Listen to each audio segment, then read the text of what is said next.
Put your motherfucking hands up! Woo! Let's go!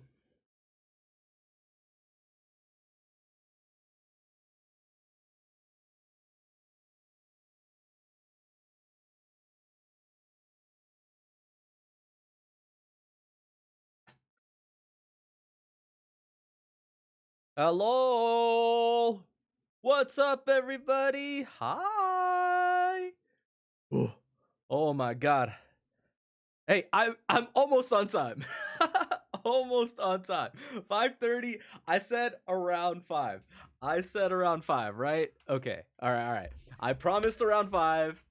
All right, I delivered. I'm still within the 5 the 5-hour fucking mark. Hi. What's up, everybody? How are y'all doing today? It is a fantastic day.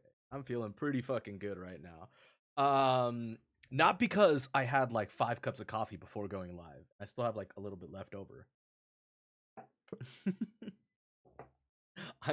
Dude, okay, I'm having such a coffee high right now. I didn't have coffee like the past couple days, and now I feel like a fucking superhuman right now with this much caffeine in my body. I'm gonna have to even it out. I'm gonna have to even it out a little bit later. First we're gonna do some reacting. Holy shit, so much got dropped today. Okay, the Nintendo Switch 2 got released, and they're not doing any more pre-orders. Holy shit. I have no idea when I'm gonna get my hands on one of those, but I know at some point I'm going to. I'm not sure exactly when.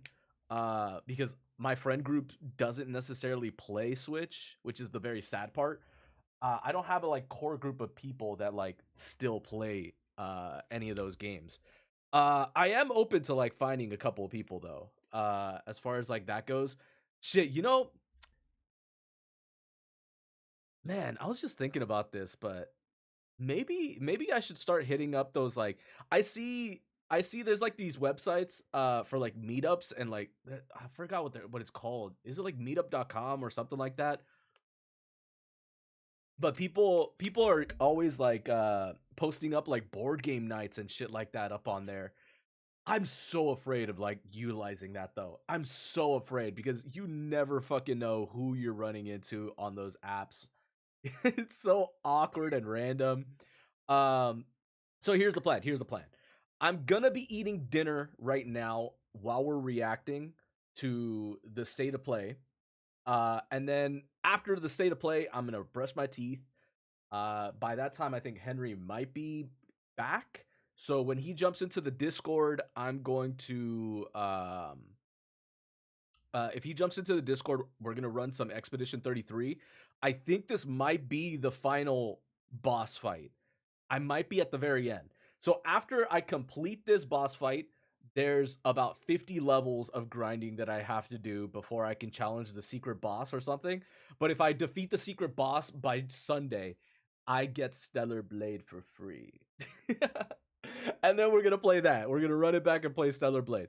I'm excited. I never got a chance to play Stellar Blade when it first released. So the fact that it's coming out on Steam, not only is it coming out on Steam, but Henry said that if I'm able to defeat this secret boss by Sunday, he's getting me the collector's edition, which is gonna have all the extra DLC skins on top of that. So we gotta grind the next couple days. We gotta grind. This is something that I gotta like focus on for the next few streams. Because I've been lacking the past couple of streams. I decided to do watch parties. I decided to play Magic the Gathering with Henry. So I gotta lock in. I gotta lock in at least a little bit. A tiny bit. and then and then right. I also said that I was going to be posting up a couple of things too in the next couple weeks. I've been saying this for months, right? I've been saying this for fucking months about like making a new intro and like writing an intro song so that I don't have to worry about like copyright and stuff like that. Um it's happening. It's gonna happen. I'm not gonna use any of those like copyright free melodies things from like YouTube or Spotify. even though it's much easier to utilize that. Um, I'm gonna try and like write my own thing and then kind of like animate something to the intro. Maybe we'll see. We'll see. I'm still debating on a lot of it, but we'll see what I can come up with. It's like I said, I think I'm in like a really creative mood right now. I don't know what it is, but I think the summer. I've talked about this before, where like every couple of months I get in these like really creative moods where like I'll either pick up music, I'll pick up animation, I'll pick up game designing, and I'll just like obsess about it for like months. And I don't know, I'm just kind of getting into that mood again for summer. And I have so much free time right now to like be able to do it because I'm not in like any school semester or anything like that. So I have so much that I can like I have so much time that I can utilize and work around.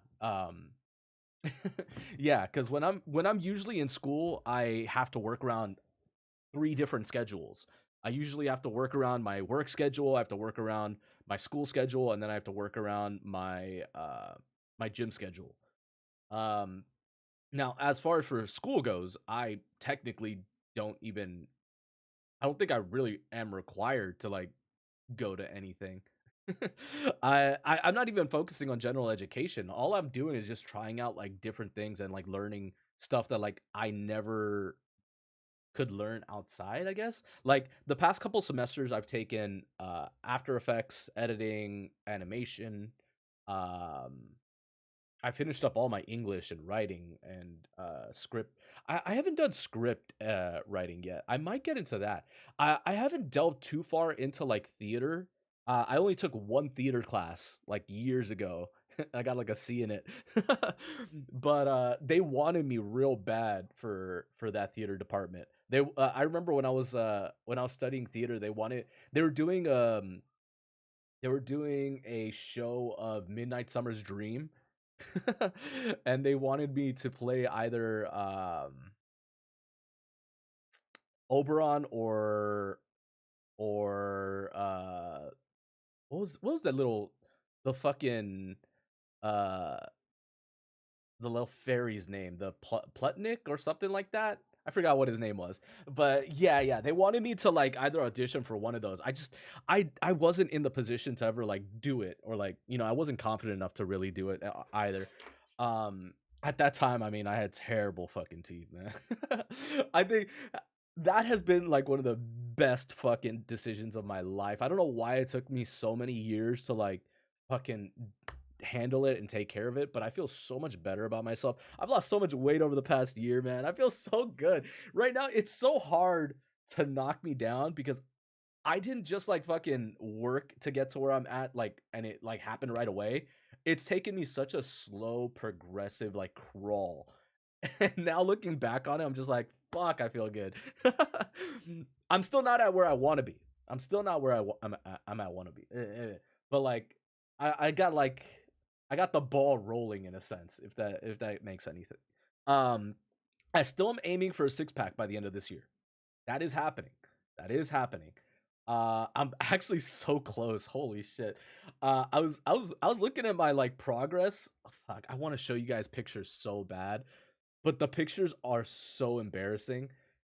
Because I took like bathroom pics with like my shirt off when like I first started losing weight. So like obviously I have like shorts or pants, but like I was like taking pictures of like my body when like I had like fucking like rolls and shit, and like I, I was like muffin topping, and like now I'm looking back on it and I'm just like, holy fuck, my body has changed so much. So much. I'm like so close to a flat stomach at this point. I'm probably like I'm probably like about 10 to 15 pounds from like being just flat. Just and that's like the fucking closest I've been to since I was probably right out of high school. Right out of high school is like the closest I've ever been to getting to that point. I'm actually starting to get that little like V taper too. Oh fuck, man. I gotta take updated bathroom pics soon. But yeah, that shit's gonna be happening. That shit's gonna be happening. I'm gonna post it up too. Once I officially reach six pack, I'm gonna post up my like journey. It makes me want to like vlog this too. Um, I really want to like start vlogging my gym routines a lot. I'm so sad I never got the opportunity when I was like way chubbier, like because you guys would have seen like how much I struggled to like get into this routine. It was pain. Like when I was doing 5K, 5 mile runs, the amount of stress that I put my body under, like I remember when I first started out, the first like 2 or 3 months, I would show up probably every other week with like blisters on my feet, like that bad. I would have to wrap my feet and like put my socks on and then wrap it again and then like go out to my runs when I first started doing that. And then I started focusing heavily on weight training, which was really fun. I think weight training is a I like running. Running is really really fucking good. It's probably the best conditioning that you can do for your body. It works out your heart, it works out everything, like you lose a lot of fat quickly, but weightlifting is just so much more convenient. You get bigger rather than slimmer. Like I think my shoulders have like rounded out a lot better. My biceps have gotten a hell of a lot bigger, that's for sure. Like it's crazy. It's crazy the differences from then and now. And I'm pretty sure people that like people that knew me from back in the day too. It's funny. I was wandering around a little bit on fucking streams here and there, just going to like people that I used to like check out because a lot of people are coming back now to Twitch, and like it's fun to like see their reaction of just like how much I've changed and like they've kind of noticed also. It's really really funny. Um, but yeah, it was not easy to get there. It was not easy. And I'm so lucky because I think the amount of training that I was doing allowed me to kind of like not have to focus on diet. I think if I did focus on diet a lot more, I would have lost so much more weight by now. But because I choose to work out more and I choose to work out daily, um, I'm able to eat the things that I want to, which is what I always wanted, you know? Like I want to be able to go to a fucking ramen shop and eat a fucking bowl and not have to worry about like the week of calories that I fucking that I ate, you know? I wanna fucking go to all you can eat barbecue, you know, Korean barbecue and fucking, you know, I just hit up the gym and fucking feel good about myself still.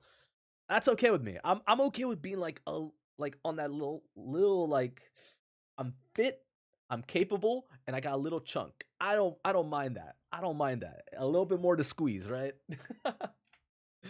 But I also at some point I want to get that like I want to get that chiseled. I'm trying to get that chiseled.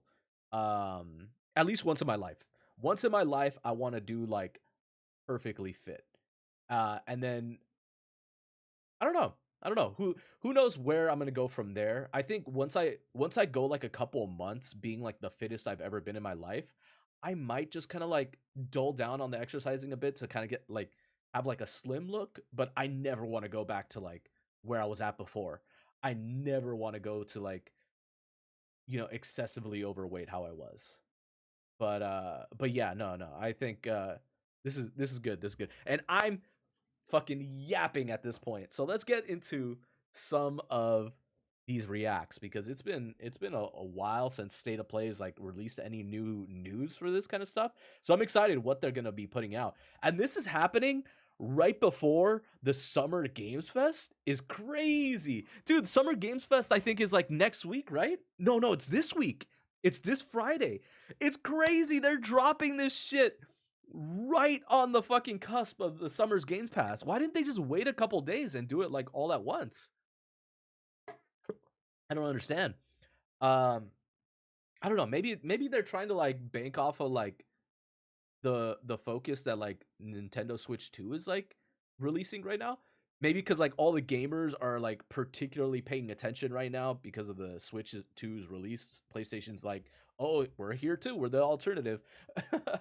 Because from what I was hearing a couple years ago, um Nintendo and PlayStation were in talks to have like a really serious partnership. It fell away like a couple times I think, but like they never officially stated that they weren't like gonna work together in some capacity in the future. I think the word around the industry was that they were trying to set up some form of like digital library together where like you could play both Nintendo and PlayStation games in the same locations. And this was around the time that like Xbox was really starting to snatch a lot of like IPs, like specifically like Call of Duty, Blizzard, and shit like that. So there was like a lot of stuff, like a lot of pieces moving within the industry of like where things were going to be going. So it's interesting to see. And now, not only that, but like I think the reason Nintendo and Sony were trying to reach agreements was because Nintendo knew that they were coming out with big blockbuster hits. They were not only coming out with the Mario Brothers movie, which was a massive success. They also are releasing a Legend of Zelda film that's on the cusp, which is going to be a live action. They've already started casting for the roles as well. For those of you that don't know, there were casting calls a couple weeks ago that were put forth for undisclosed video game characters. Um, but a lot of the people that auditioned were stating that it's very similar to like what a Legend of Zelda game is kind of going to be. They haven't officially announced, I think, any of the actors that have been chosen, or if any of them are going to be big names, or if they're sticking with just like new people that they're going to bring into it. And another question is, are they going to go with like older actors, or are they going to go with younger actors and kind of like develop a series of like Legend of Zelda films and have the actors grow into the role? Is a whole another discussion, because if they end up going with Link to the Past or Ocarina of Time, like they're gonna have to cast both for a young Link and an older Link. There's no way around it. Unless they do like some form of trilogy film where young Link is the first film, and then you probably have old Link, and then the conclusion could be the third film or something along those lines. But that would actually be so fucking smart. If rather than just like trying to do the full Legend of Zelda film all in one film, they separate it into like two films of like it's young Link all the way up until he gets the Ocarina of Time, and then the end, the very end of that film is him showing up older. Like it's just him as an old Link, or like an older Link, and then the sequel comes out, and oh, and it's much more adult themed. It's so much more badass. Oh, dude, that would be sick. I'm predicting it right now. My predictions have been set. But yeah, that would be really, really cool. But the reason why Nintendo was looking to like partner up with Sony around that time specifically is because Sony has such a big influence in the film industry. They have a big influence in the video game industry also. But if you've watched any movie, regardless on what studio is handling it, WB, um, VistaVision, I don't even know if they're still around or not, Miramax, HBO, any of those big head studios, Paramount. If you look at the ending credits for a lot of films, what is the one thing that you always see? And it always surprises you. Who do you think handles a lot of the audio for films? A lot of audio and editing is handled by Sony Studios. So they work on so many other studios' audio because their audio engineering is so top notch compared to like a lot of other startup, or like a lot of other a lot of other studios. Specifically from what I've heard, they have an amazing sound department. Not just sound department, library, but I forget what the job title is, but those, I think it's like sound gaffer, or it's the people that like take like random items and they like record sounds to use for like other it's like audio engineering or something along those lines. I forgot exactly what the the job title is for that. But I used to know a couple people that worked at Sony doing that, and they told me that like Sony is one of the best when it comes to like audio engineering for that kind of stuff. But it's so selective. Like there's so few people that ever get chosen for those specific like jobs. Um it's an amazing opportunity. I think I wouldn't be surprised if at the end of a Legend of Zelda movie, we're gonna see like Sony Fuck, actually, did they work on the Mario Bros film? Mario Bros. Uh, movie and credits. Oh, actually, let me just type in Sony question mark. Uh, oh, I'm seeing a post on Reddit from 2 years ago that says originally the Mario movie was going to be made by Sony. Oh, interesting. I never heard about this one. Hold up, wait a minute. Let me put some weed up in it. Yeah, wait, what? I wonder if this is actually true or if it's just something that kind of like was made up. I mean, you have to like take stuff that's posted on Reddit with like such a grain of salt because like you never know what is real or not. Obviously, someone's posting on the internet, so it's got to be real, right? But yeah, originally the Mario movie was going to be made by Sony Pictures Animations and directed by Gendy Tarkovsky.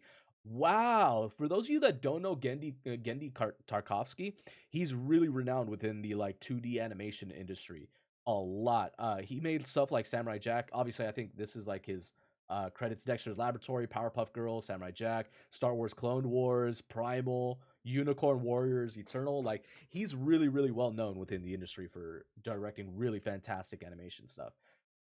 If they had made the movie instead of Illumination, do you think the film would have been better, worse, or about the same? That's right. Illumination got their hands on the Mario movie. Interesting. Oh, that's so crazy. I forgot about that. That's the same studio that did like the Minions stuff, right? Hmm. That's actually a really fun fact. Uh, but beyond that, that's interesting to note. That's really interesting to note. I don't think that I don't think that the Mario movie had any sound engineering though, maybe. Let me see. Let's take a look at their Wikipedia. So sometimes their Wikipedia can Illumination Universal Pictures. Okay, okay. So if it was produced by Universal Pictures, the odds of Sony having any involvement with the audio is very, very high. It's very, very high. Universal likes to they like to mingle with other studios a lot. Especially when they're producing, they're not afraid to like bring in another studio to like do some of like the extra work. Mostly, I think the reason for that is because Universal, if they're head producing or head directing anything, they get a lot of the rights for the preservation, which is what they mostly focus on. Warner Brothers, Universal, those big like old studios, they focus so heavily on preservation and maintaining like the rights for it. So casting, animation, music. Oh, here we go, music. Um, Peaches. Oh, so this is just all the like OST stuff. It's not really the sound engineering in any way. Mm-mm-mm-mm-mm. Ba-ba-bam-bam. Best original song. It's crazy how close that Peaches song got to like winning so many awards. MTV Awards, it won that one. But it got nominated so many times. That's crazy. Literally just one one word repeated over and over again.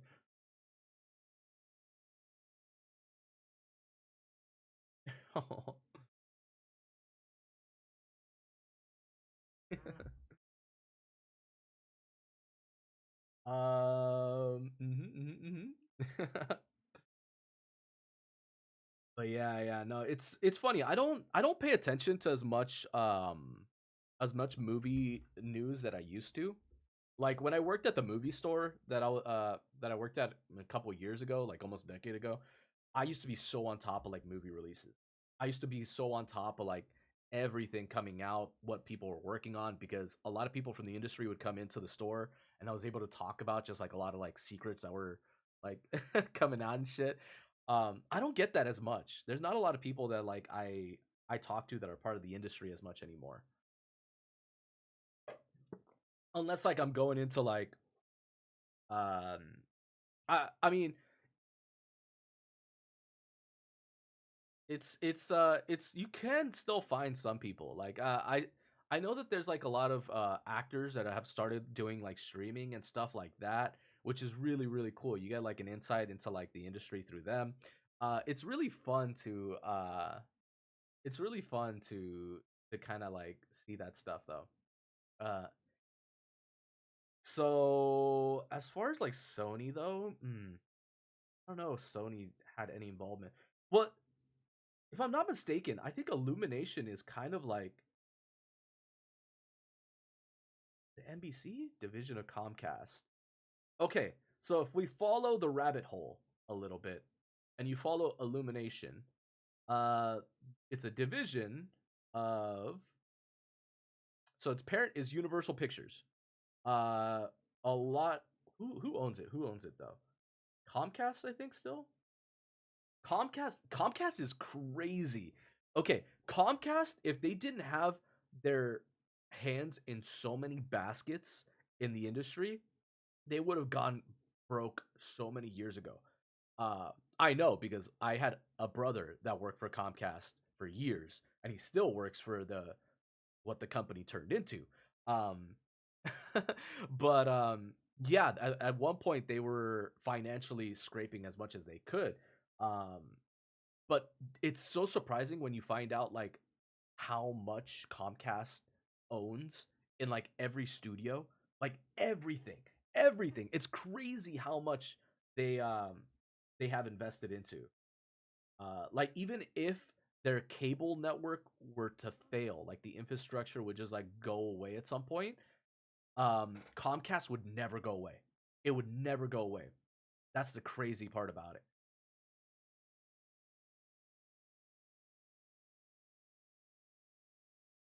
Uh Yeah, so if we can we can go down the rabbit hole of Comcast some other time though, because that's going to be like an hour or two long discussion because you not only have to describe how Comcast originally came to be who they are, you have to talk about all the owners, how the money was moved. It's like watching a documentary on Warner Brothers, which there's a fantastic one on HBO for those of you that are interested in ever finding out like the history of like really cool studios. Warner Brothers is such an interesting studio though because they took so many risks at developing outside of the box entertainment for its time. Um, but yeah, I love watching documentaries, specifically like industry documentaries off of HBO. HBO has some of the like most goaded, or should I say Max? The Max app has some of the most goaded fucking documentaries. A lot of people would find them boring, but like if you're really into like the industry, it's really fun. It's mostly like doing homework, so just heads up on that. Watching those documentaries is like doing homework, so I would not recommend it if you're trying to have a fun time.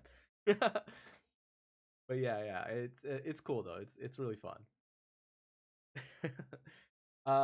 Surprisingly enough, I don't know if like Nintendo or Sony gaming studios has any like anything like that. I think the closest we came to was like a Netflix had like this documentary a couple years ago on like video games, right? But it wasn't based on like any specific studio. Um Video game doc. Um High Score. I think it was called High Score, right? High Score was the one I'm thinking of. So yeah, this was focused on like the history of video games. Funny enough, when I took media 1 and 10 in my college years, they allowed me to have a focus on video games, which I loved because I found so much of the other stuff really really boring when it came to like media media classes and stuff like that. That the teacher was really cool and she allowed me to like basically build like a history of video games and how they influence like the media and market and stuff like that. So I all this stuff I kind of already know and like have gone over so many times. But it's a really interesting documentary. I liked it a lot. But yeah, Comcast, man, Comcast. It's crazy how much they own. It's crazy how much. And even Comcast. Comcast isn't even like the big money. There's even bigger money behind Comcast. So it's a public entity. So I forget who officially owns telecommunications. Um, predecessor AT&T. Yeah, AT&T used to own them. Fuck, I forget who owns them right now.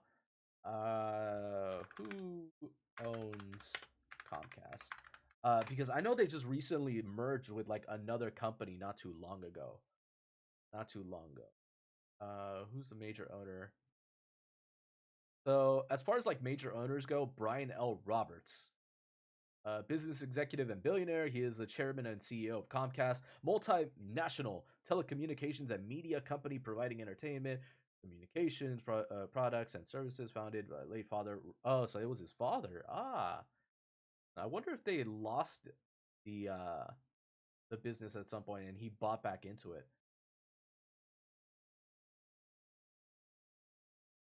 Owns or controls 1% of all Comcast shares. Oh wow, that's a lot. A 1% sharehold of Comcast is crazy because that means you have like a percentage of ownership in so many other businesses. But yeah, my brother describes a lot of these like old CEO heads as like old money though. Like there's new money and there's old money. People that are like in the business, they know exactly what that means. Old money and new money. But yeah, this guy's old money. He comes from old money. And when I talk about old money, he's old money, man. I don't know if my brother's ever met him though, but yeah, super super super hold on, let me see. Um let's see. How many companies are owned by Comcast? This is where you start getting into like the rabbit hole, man. The rabbit hole of like the industry. And it's crazy too because like if you want to have like an insight as to like how many like how many like fingers companies have on like different like baskets, look at that documentary from Warner Brothers. That Warner Brothers documentary describes how many different in the 80s, specifically the 70s and 80s, they dipped into so many different markets from like cars, engineering, uh, uh electricity. I think at one point, internet they started getting into. Warner Brothers even started getting into the video game industry, taking their chance. I think on a Sega system that like ended up bombing hard because of the ET game. But like, it's crazy how much influence these companies have. Okay, so own a significant number of companies and assets across various industries, including cable, telecommunications, media, and entertainment. Oh, don't even get me started on the fact that these studios own a lot of the fucking news media outlets too. Holy shit, they actually fucking control like what's being said about them. That's money. That is control. When you could say, hey, you could go to a fucking news outlet and say, shut the fuck up about us. Like that's money, dude. But Comcast owns NBC Universal, Sky, Xfinity, Universal Studios, DreamWorks Animation. That's only the big heads too. Various entertainment networks like NBC, MSNBC, CNBC. Like it's crazy. These are only like some of the big names too. There's so many subsidiaries that fall under this as well. It's literally a kingdom. It's a kingdom. And a lot of these guys like end up marrying into like other families that like own shares of like other companies too, because it's literally like kingdoms, you know? It's exactly how it fucking functions. It's crazy. It's crazy. But hey, that's how that shit works. That's how that shit works. Okay, let's get into this though. Let's get into this. It's time for reacts. It's time for reacts. I've been saying this the entire fucking time. Sony reacts time. Here we go. Ooh, that was juicy. Okay, this program contains mature content that may not be suitable for all ages. Footage featured contains a mix of gameplay and in game cinematics. Final game content subject to change. All footage captured on a PS5 console or PS5 developer kit, unless otherwise noted. Okay, what do we got here? Oh, I'm supposed to be eating. I forgot to eat my food. Oh, my food's so cold. What is this? Oh, is the audio juicy for you guys? Should I put it down a bit?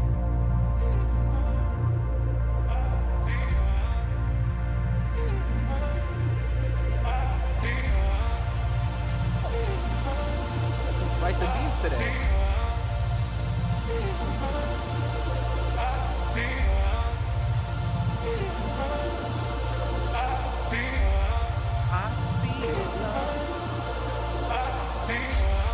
Emotion running through our veins, heartbeat, love is making waves.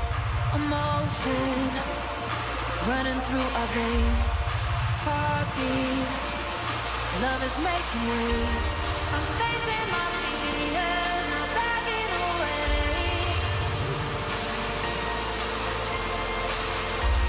I'm facing my fears. Oh, that's the PSP game. Backing away. Are they bringing it back?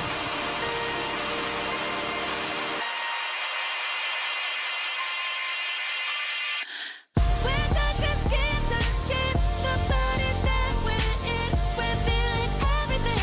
We're only human. No superheroes It's a rhythm can game? save us all in the end. We'll break away with it. We're only human.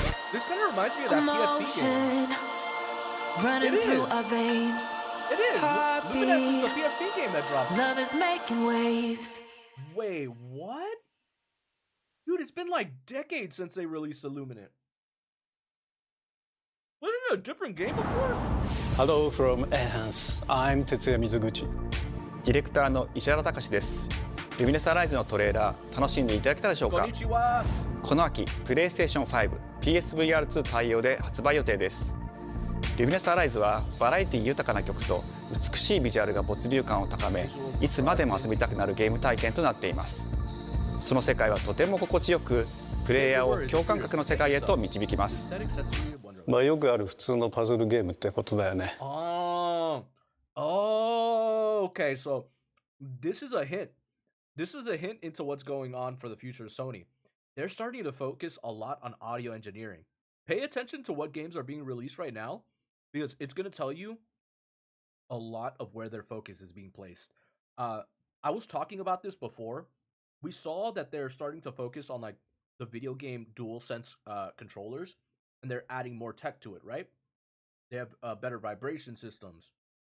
They have the dual motors within the within each of the handheld nubs. They have audio like mics being implemented directly onto the dual senses now. They have touchscreens on them as well. Like, I think you're gonna see a lot more of that. Like, they're gonna start improving upon the DualSense even more. But what I think is gonna end up happening is that audio engineering is gonna be their main focus. They're gonna focus on the 3D audio headsets, and they're gonna focus on like how they can improve the mics on video games to like actually be utilized within game. Specifically, I think for horror games.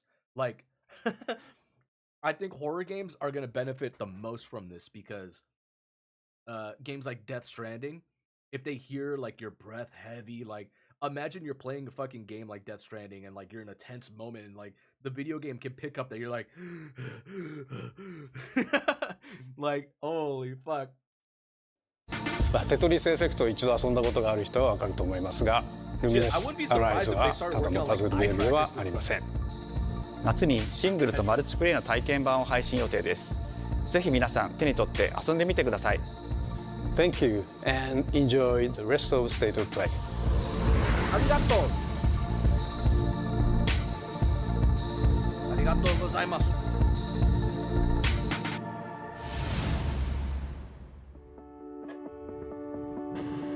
What comes after dreaming? The Oh, this- future. A sequel to It Dream? isn't just a dream. It's a promise. One we're turning into reality. Whoa, hold up, hold up. Am I watching this? I gotta go to 4K for this. Oh my god.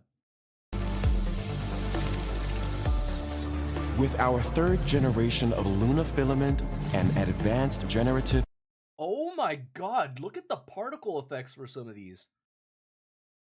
Holy fuck. That is amazing detail. Please tell me we're actually going to start getting 4K in video games. AI. We're reshaping the line between dreams and reality. We create life for our future. Delphi Corporation.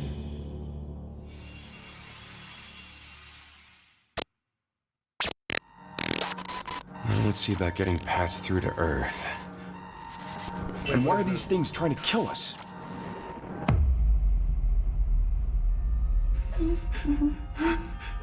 Delphi Corporation. There you are. All better. No way! What? Pragmata? No way! It finally is getting an update! This is Pragmata. It is, it's Pragmata. I am DI03367. They are pragmatic hereditary. Hang on a second. Don't you have a name or something? Dude, yes! Oh my god, this is gonna be such a good game.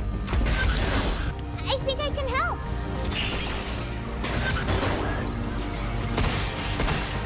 Targets identified. Neutralizing threats. Neutralize us? Looks like we're gonna have to fight our way through. This is such a sick concept. Bypassing I first and love it. second firewalls. Hooking control protocols. Initiating hack. Yes, dude, this is gonna be such a good game. I'm so glad they took the extra year. I'm so glad. D.I. I said I am DI0. Okay. Look, how about we call you Diana? Diana? Aww. There's no way. They had to fucking name her fucking my sister's name? That's crazy. That's crazy.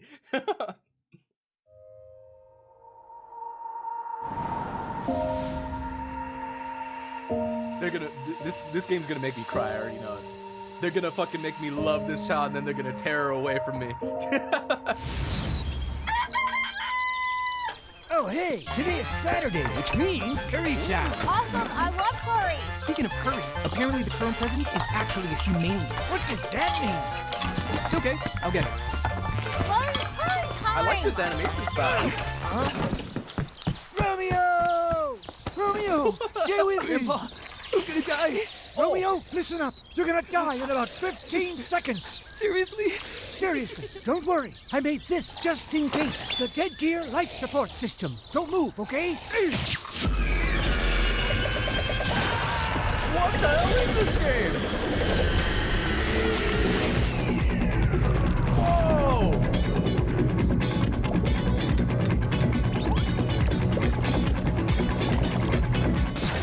You're already half dead.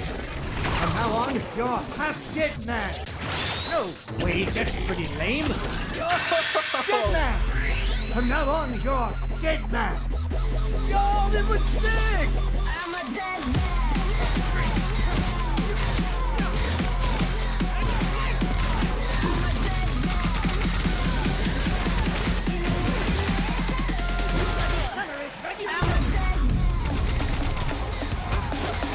Oh, different weapons?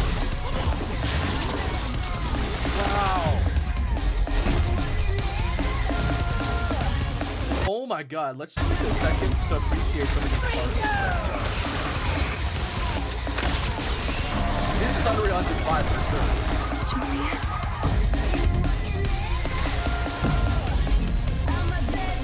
Oh my god.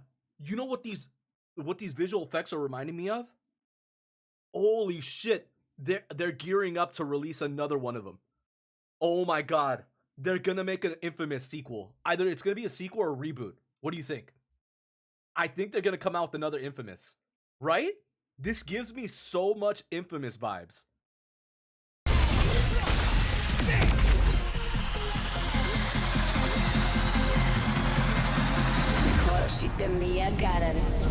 Romeo is a dead man. Coming 2026. Maybe. Maybe. Huh? That was Grandpa's voice. Are you like a spirit? I'm on your back. What?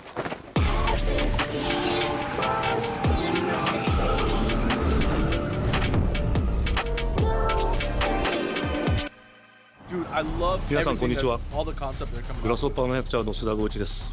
いえいえ。皆さんトレーラーどうでした？グラスホッパーの久々の新作、ロミオ・イザ・デッドマンです。いよいよ発表できました。このゲームはですね、主人公。Is Grasshopper the same studio that did A Hero Is Dead? Studios. Okay, Grasshopper Manufacture.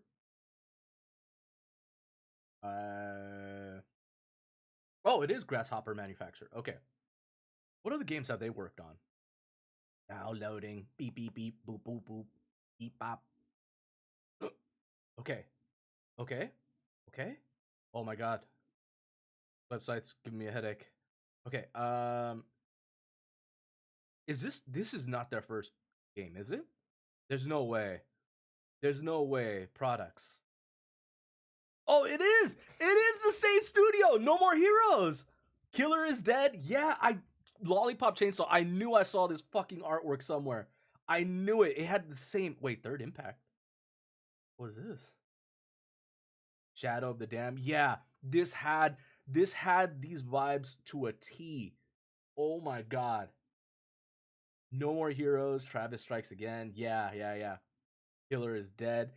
You know what's funny? I have a concept art book from Loot Crate of this game, yet I've never played it. I never got an opportunity because a lot of their games came out were like Wii exclusive, and I didn't own a Wii at the time because I was just so poor back then. And I was working so many hours I didn't have enough time to like play any other console other than like PlayStation or Xbox. Or like any of the handhelds like DS or 3DS. So like I ended up not playing on the Wii as much as I really should have. Even though it had some of the best freaking games. But yeah, because it was like I think No More Heroes was exclusive to it also. Again, one of the smartest choices that Nintendo ever made was developing the motion controls or the Wiimotes, because you cannot play any Wiimote game on any other console even to this day. Like, you cannot play No More Heroes, or at least the first No More Heroes, I think, without in like the way that was meant to be played, other than like on a Wii console. And that was such a smart decision on their part. But yeah. This gives No More Hero vibes so much. ロミオスターゲーザーという名前なんですけど、かっこいいでしょ。時空犯罪 FBI 捜査官として、凶悪なですね指名手配犯さまざまな時空に飛んで、倒していく、そんな、ブラッディなアクションゲームとなっています。そして今回はですね、剣だけじゃありません、銃も使えます。ストロングスタイルのアクションゲームとして、チーム一丸となって頑張って作ってます。そしてなんで、タイトルがですねロミオなのにデッドマンなのか、それは皆さんぜひ続報をお待ちください。プレイステーション30周年過ぎちゃいましたけど、おめでとうございます。それでは引き続きステートオブプレイをお楽しみください。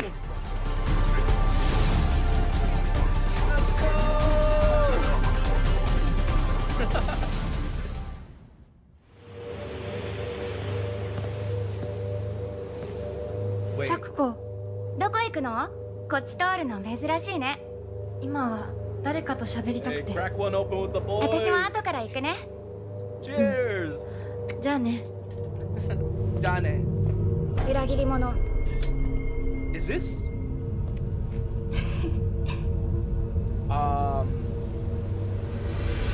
This is a horror game. Silent Hill. Wait, Silent Hill?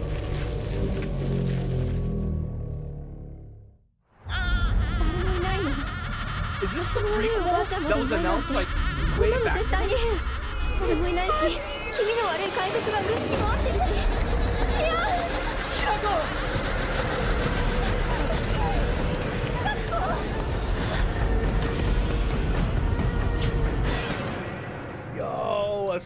Silent Hill game in 2025? And it's set in Japan? Let's fucking go! Oh my god.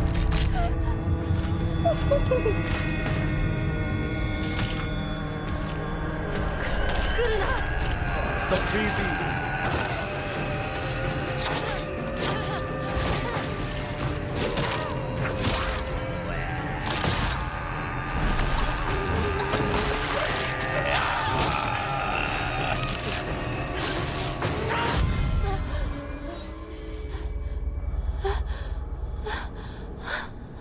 ひなこ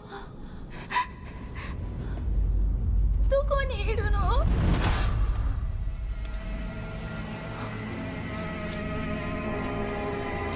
ひなこはいいよね。何でも持ってる。そんなあんたがいなくなってくれるんだからせいせいする。Oh my god! Holy shit, I'm gonna play this game so fucking drunk.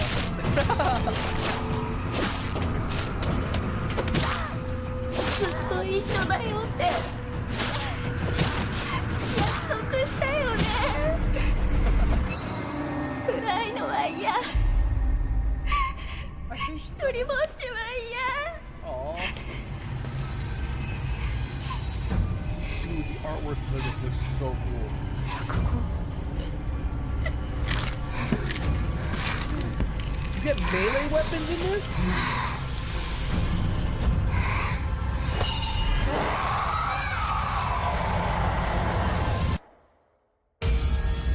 Wait, is there actually going to be a combat system in Silent Hill? I mean, they had like a very limited like melee combat for like the previous one, but like, are you actually going to be able to fight boss monsters? This is insane. Oh my god, they are dropping bombs today. I didn't expect the state of play to be this good. Pragmata? Dude, Pragmata alone would have been a fucking announcement, but this is huge. Around 16th century. The castle has been sighted again. The church's orders are absolute. These human sacrifices must be stopped. We will track the ethereal castle, break its gates, and exterminate the creatures that dwell within. The Demon Lord himself will fall by our hand. A Metroid game? This mission will test the limits of your courage. You will face horrors beyond your darkest imaginings. Beasts that defy reason. Creatures born of pure darkness.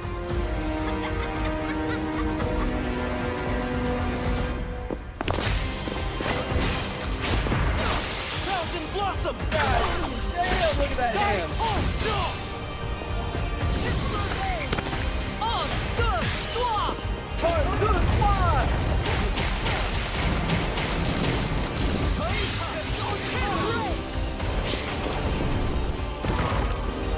Have you noticed that a lot of these video game announcements have a lot of punching mechanics built into them? It's like programmers finally figured out how to like add punching into like the you know, program it into like a character. It's funny.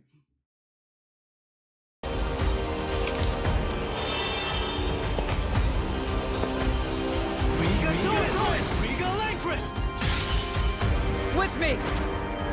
Cross Reaper! Wait, is Tonight, this... we start our mission! This isn't a Castlevania game, is it?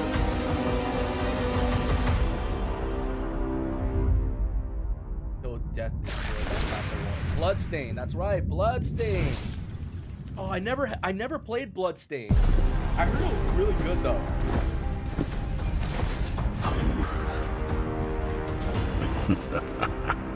So you've come, dogs of the church, right into the palm of my hand. I should play Bloodstain.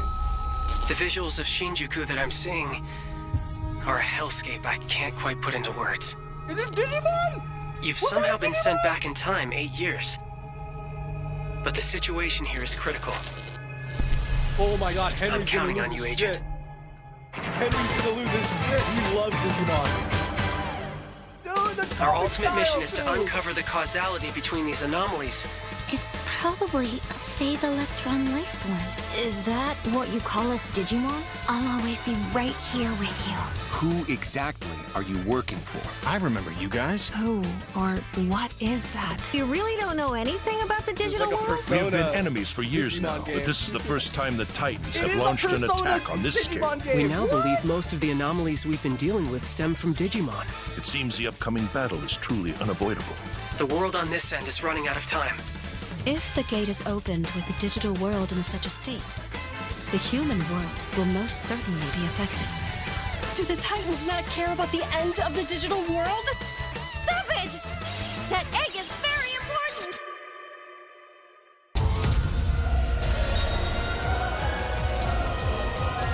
The World Tree has been attacked. It is just as the Great One, Plutomon, said. It can't protect anyone. We must protect the world from them. For this purpose and this purpose alone were you born. If that thing opens, then we'll be swarmed by Digimon. Attack! Please, everyone, lend me your strength. Everything's riding on to you. move forward into the We future. must fulfill our mission. Agent.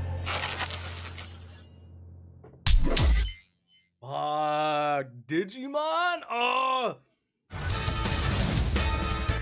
Okay. For one, they lost a point with me because they did not have the Digimon theme song.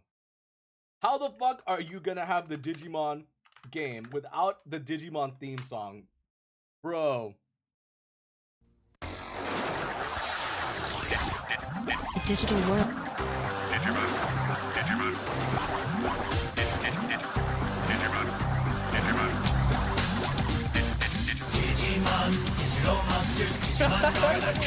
What the fuck? How are you gonna have a trailer without the theme song?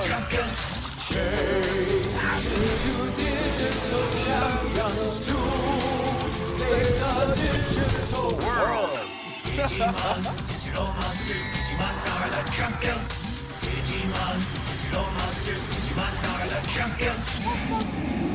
Right there. I made your trailer 10 times better. Right there. We must fulfill our mission. Square Enix! Creative Studios 3. Okay. Guess. The sweeping epic returns. Oh, Father, abandon not your wayward children of Ivalice, Final but Fantasy deliver us Tactics! from our sins, that we might know salvation. Oh my god, we're getting attacked. If you feel wrong, you blame yourself or the father. No, I didn't want a remaster. I wanted a whole fucking remake. Tactics is a good enough story that it fucking deserves an Unreal Engine 5 remake, okay? Why do they keep doing this? Why do you fight? Why walk this path of subterfuge and conflict? The powerful must rule the weak. It is our duty. Heavens fall upon your crown! This vile charade has gone on long enough. Such a good series, though. Such a good series. Oh man, please tell me it's only the Ivalice Chronicles. Fuck. That means we're not getting a Final Fantasy Tactics Advanced, which was a whole different game. Tactics Advanced was my favorite Game Boy Advance game growing up. For those of you that have never seen Final Fantasy Tactics Advance,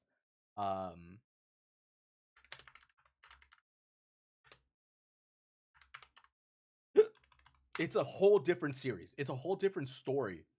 This right here is much more serious. It's set within the Final Fantasy world, and it's about like warring nations and basically these heroes that have to like rise up and save everybody from like evil and the typical Final Fantasy stuff. But Final Fantasy Tactics Advanced was such a different story. This was a story about kids that were they were sucked into the this book that transported them into the land of Final Fantasy. And it's about basically them experiencing stuff, and it's like a really touching story about them dealing with their traumas and basically growing into adults. They're children, they're maturing as they're living in this world. but it's very similar to like Never Ending Story or Page Master. You know, this was made around the time that Page Master was coming out. Another fucking good movie. Oh my god, so many people never watched this movie back in the day. Oh my god, this should be a watch party. I think I might do a watch party. 20th century. This was one of my favorite films back in the day. Invites you on the adventure of a lifetime. I had it on VHS in the most growing magical up. film of 1994. It's what got me obsessed with Richard going to the Tyler is library. about to take an incredible journey out of the storm and into a world where imagination runs wild.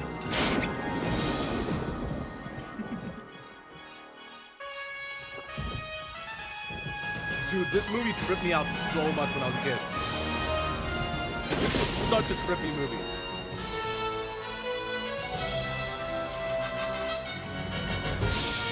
This is only the beginning. Macaulay Culkin, the Page Master. All the adventure your imagination can hold. This movie was so good. You guys don't understand it. I know it sounds cheesy. But this movie was so goddamn good for its time. It was so goddamn good, and it was animated. From the creator of an 2D American Tail. fucking animated. They not only had live action with these characters. Look, Macaulay Culkin literally looks like his animated version too. 20th Century Fox presents Macaulay Culkin as you've never seen him before. The music was really cheesy though. The music was really cheesy. Into a land of endless wonders, where he'll scale the heights of the world's greatest adventures. Moby Dick, LCP Treasure Island. Happy birthday! And bring back the ultimate prize. You've got to fight to make a wish come true. That's it, boy. His own person. Yes! Movie was so good. Oh. Macaulay Culkin. You're the greatest. Christopher Lloyd. Triumph here and always. This Thanksgiving, take your family to a world beyond imagination. The Page Master. Such a good movie, man. Such a good movie. It's so 90s. This movie is so 90s. That's the crazy part about it. 1994. This was 2 years after I was born, and I still remember it. This movie was so goddamn good, man. This made up so much of my childhood and like the reason why I loved like D&D growing up and like fantasy and like story novel shit. Like this was the reason as a kid. And it hit at just the right time. I was watching this movie just around the time that I was playing this game. その日、町は僕の知っている町ではなくなった。 But this game was really cool. 僕が作った I love the art style to 魔法の this 世 too. 界。大ヒットシミュレーション RPG が完全新作としてゲームボーイアドバンスにこの冬登場。 I had this Game Boy, the purple one.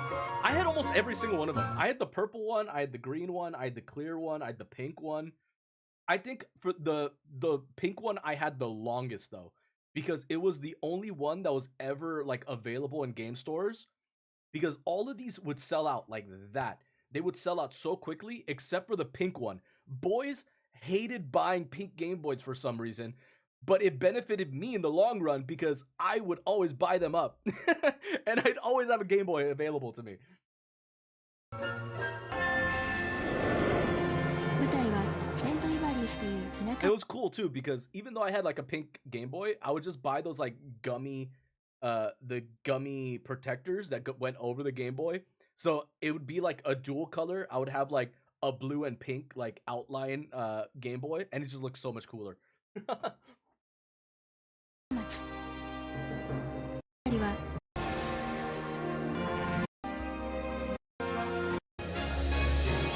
Summoning, one of my favorite summoning systems, by far one of the best job class systems for a Final Fantasy game, in my opinion.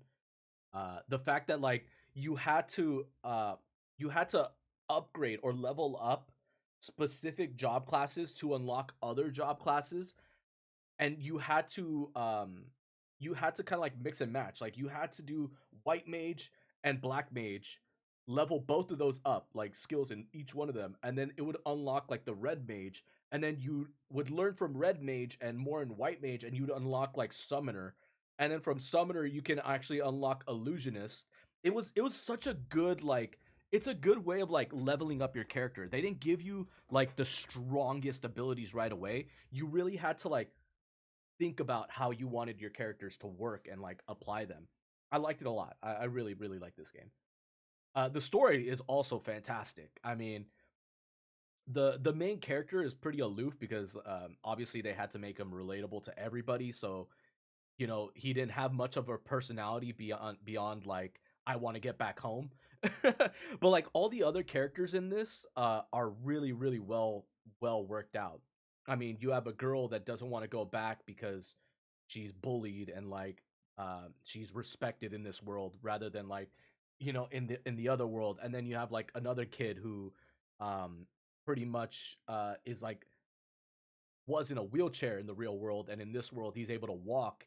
He lost his mother, and like he's dealing with like the fact that his mother's alive in this world, and like he like you're trying to convince him the entire time to like pretty much leave the fantasy world and come back to reality.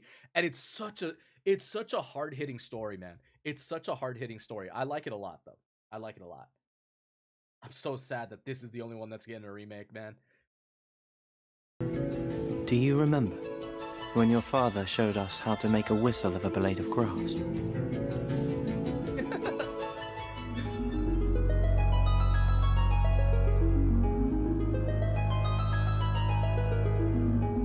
I mean, it's a good story. This is a good story. Final Fantasy Tactics is not a bad story. Hi everyone, I'm Sean Benson. And I'm Sid Schumann, here to deliver news and release dates for games coming to PS5 later this year. We hope you enjoyed that first look at Final Fantasy Tactics: The Ivalice Chronicles. The game will include 2 versions of the original PlayStation Classic. The enhanced version, which features improved graphics, fully voiced dialogue, refined gameplay, and much more, as well as the classic version, which brings a faithful recreation of the 1997 original to modern consoles. That looks so pixelated. Final Fantasy Tactics: The Ivalice Chronicles launches on PS5 and PS4 September 30th, and will be available for pre-order later today. Damn, people are still playing on the PS4? This next game is something really special. When I first played it, I laughed so hard I almost barfed. Let's check it out. You get my expectations But high. is there maybe just toilet? Toilet? Yeah, I just need to pee. How badly? Just normal. Bad. Hey, just go behind this bush. I'll wait. I can run away. Pea shy. No. Yeah, no, you don't want me watching. You can watch. In baby steps, all you have to do is carefully place one foot in front of the other, which is easier said than done. Main character Nate requires some pretty deliberate movement to make even the simplest progress. It's a captivating open-world experience filled with oddball characters. This game is going to be so... Oh no, you found it even without a map. The best toilet on the mountain. Oh, good. Definitely check this one out. This game is going to be so awkward to play on the PlayStation. Is this an exclusive? There's no way this is going to be an exclusive, right? Baby steps. Game.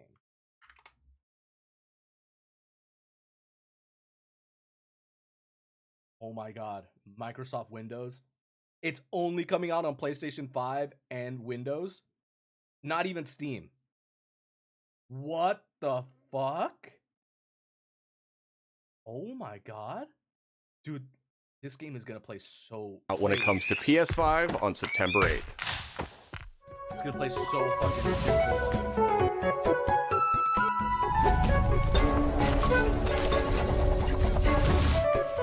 Hirogami is a unique action-adventure title from Bandai Namco Studios Singapore. In this journey to save your origami home, you'll transform into paper shapes with distinct abilities,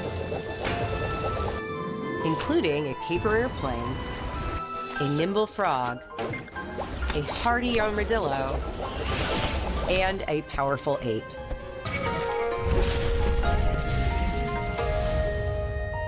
Master the art of folding when Hirogami arrives on PS5 later this summer. I feel like they came out with an origami game like a couple years Sid, ago. why didn't don't they? you tee this next one up? Thanks, Sean.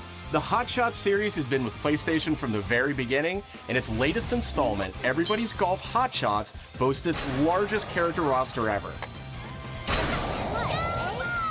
Compete in courses from 10 different regions around the world, each with weather effects and new nighttime variants. Pre-orders begin later today, and those who do will get Bandai Namco's iconic Pac-Man as an early unlockable character.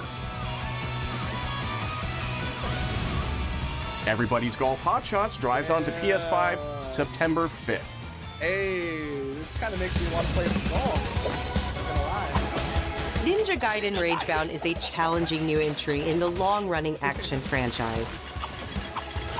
From the makers of the Blasphemous series, Ragebound stars dual protagonists from rival clans, forced to combine their souls and skills against a demon uprising. And longtime fans will really love the pulse-pounding soundtrack featuring guest composers from the original series. Not gonna lie, this is gonna be fun. I would replay for the Ninja Gaiden series.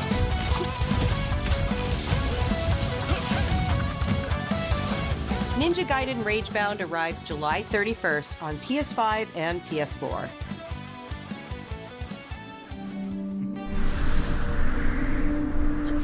From the game bakers, Cairn is a survival climbing experience where you must carefully plan your ascent up a deadly mountain. Oh, this was a while ago they announced this one, wasn't it? Manage balance and stamina to discover secrets. Hey! Hey, wait for me! Encounter other climbers. I'm Marco. Nice to meet you. And survive the harsh conditions of the climb.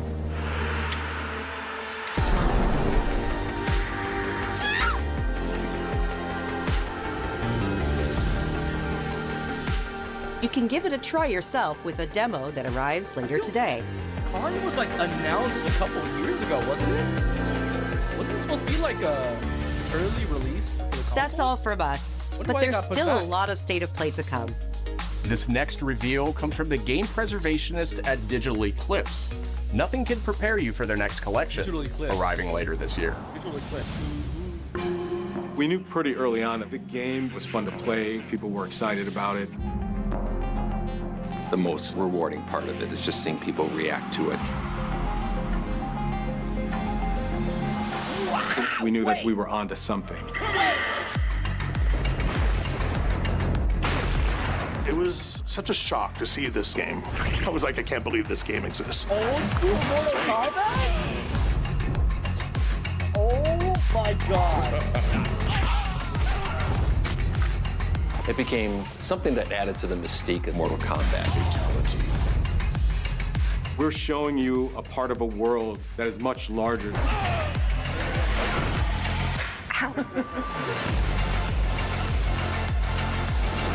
Dude, the history of Mortal Kombat and how they designed the original animation for like all the characters is actually kind of incredible.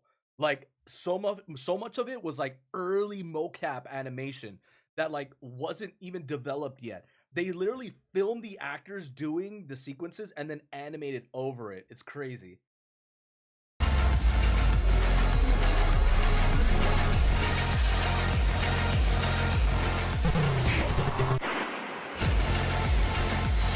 There was no template to make the games. It's a bit of the Wild West. Every part of that game is an expression of who we were and what we wanted to do. Flawless victory. They released this on PS3, didn't they? I swear the Legacy Collection came out like on other platforms before. I know because I sold this. I sold this game at the store so many times.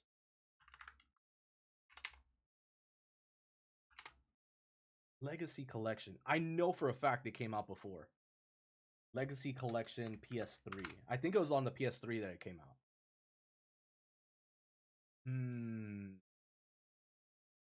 PS4 maybe? Wait, what? Oh. Mortal Kombat. Oh, here we go. I swear it came out before. Legacy Collection? Oh, wait, no. Oh, hold on. Was it Complete Collection or something like that? It was some weird shit. Complete Collection? Legacy Collection. I could swear this came out before. This can't be the first time it came out. I swear to God I've sold this. I swear to God I'm having like a deja vu moment right now. I'm having a deja vu moment. All right.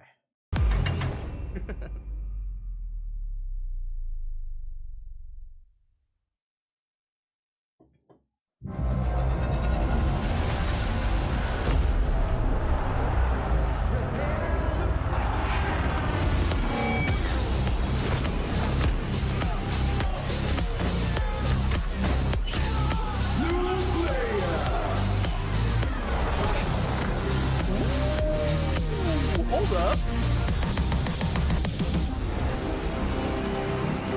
First fight stick made by PlayStation? How has it taken them this long to release a fight stick, dude? You're on the PS5, for God's sakes. How did it take you this long to release a fight stick? Even Hori has a fucking fight stick. Dude! Please, tell me. PlayStation.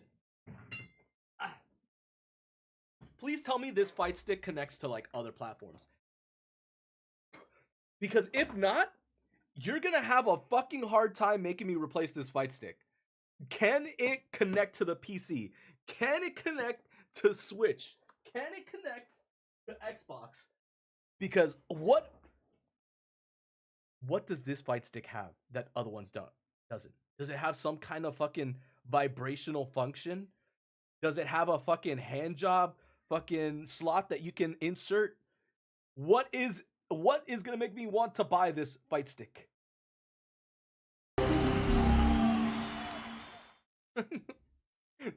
Patrol here. There's so we have many evidence on of the an enemy game. intruder. Commence alert formation.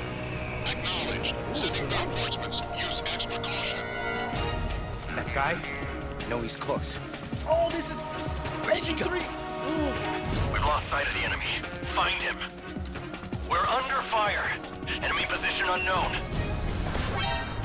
Please, Konami, just give Hideo Kojima the fucking rights to this game. Please, let him fucking cook. He can come back. He can restore the series. Just give him the fucking game. Loading like this, it's a revolution. All right, Commander. Good, baby. Take this. Here comes another one. You won't get away from me! Time for you to taste some real pain. What's the matter? I'm over here. Go back to your own world. Some of my favorite boss fights in the video game. See you in hell. I'll grind you into nothing. What the? Oh my god, this looks so fucking cool. I can't wait to play through it. I cannot wait. Did they swap it for Anthem game? Gotcha. No way. Gotcha. What the fuck? Dude, okay.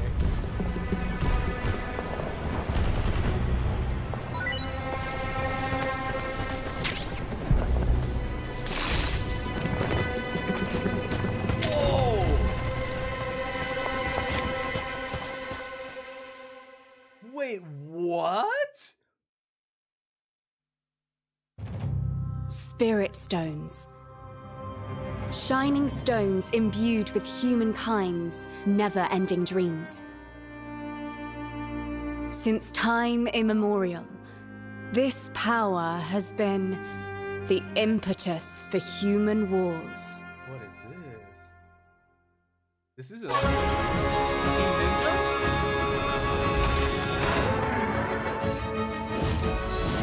Such an ominous atmosphere, and one thick with the presence of Aratama.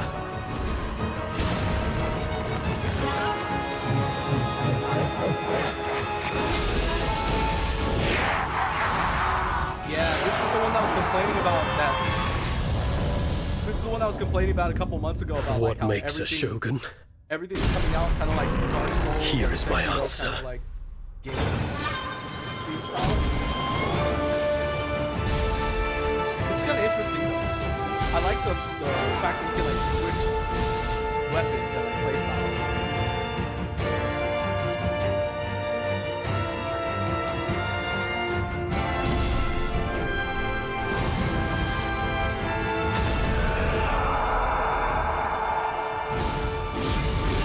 How foolish of you to have entered the depths of hell.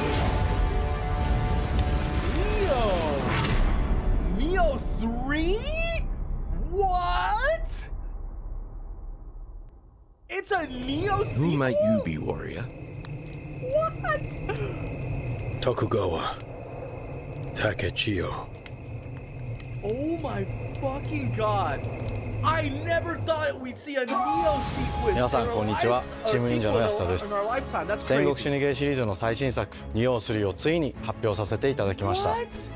本作のアクションはシリーズおなじみのサムライスタイルに加え、新たに忍者スタイルを追加、より多彩な戦闘を楽しめます。ステージもオープンフィールドとなり、探索や攻略の自由度や没入感が大幅にアップしています。本日よりプレイステーション5で体験版も配信いたしますので、ぜひプレイしてご意見をいただければと思います。2026年の発売に向け、続報にもぜひご期待ください。Wow. I never thought Neo was gonna get a new installment, let alone in like a PS5 era. I thought they were gonna wait till like at least No one PlayStation knows 6. how old the city really is. For me, Oh, VR? it's all I've ever known. My whole world. VR? Man. I was raised in this city's shadow. Free to take whatever I need to survive. When they're gonna like officially give up on VR games, you know?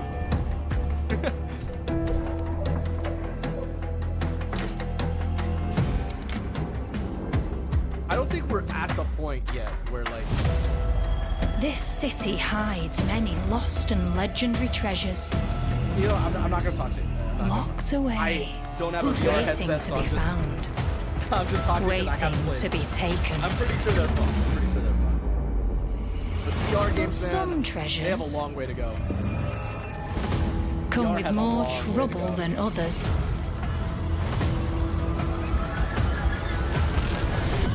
For one, I don't like the disembodied hands. I don't like the disembodied Who are hands. you?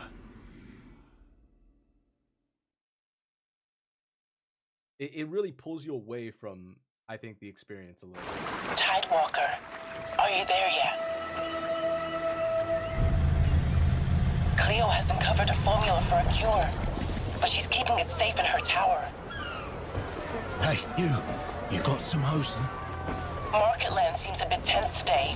I heard some of the cabin with another Tidewalker. What is this, Waterworld? Damn it! It's gone! Someone beat us to it! Ever since the Great Flood, Elend, my dear planet, has been dying. Oh, it's not Waterworld. Plastemia has taken everything from us. Imagine a Waterworld video But you game? Tidewalkers are all connected. Hey, you stop right there!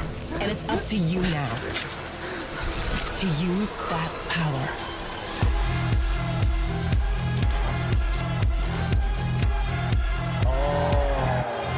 Marauders, this is our new recruit! This is giving me such... It's giving me such, like Mad Max with Metal Gear Solid not Peace Walker,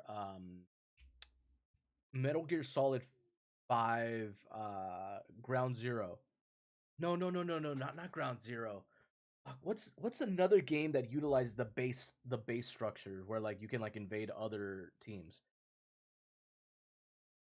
It completely failed though, because like for one, the servers were really bad, and two, there weren't enough people ever online to really maintain the video game long enough, you know? Unless they added like an insane amount like AIs to like take over like all the bases, and like it's tough to keep the retention of like a player for that long, you know? I don't know. I need to see more of like what this game is gonna add though, beyond just like.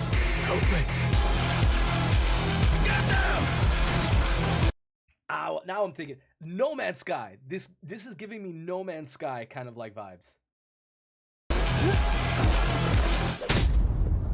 Tidewalkers,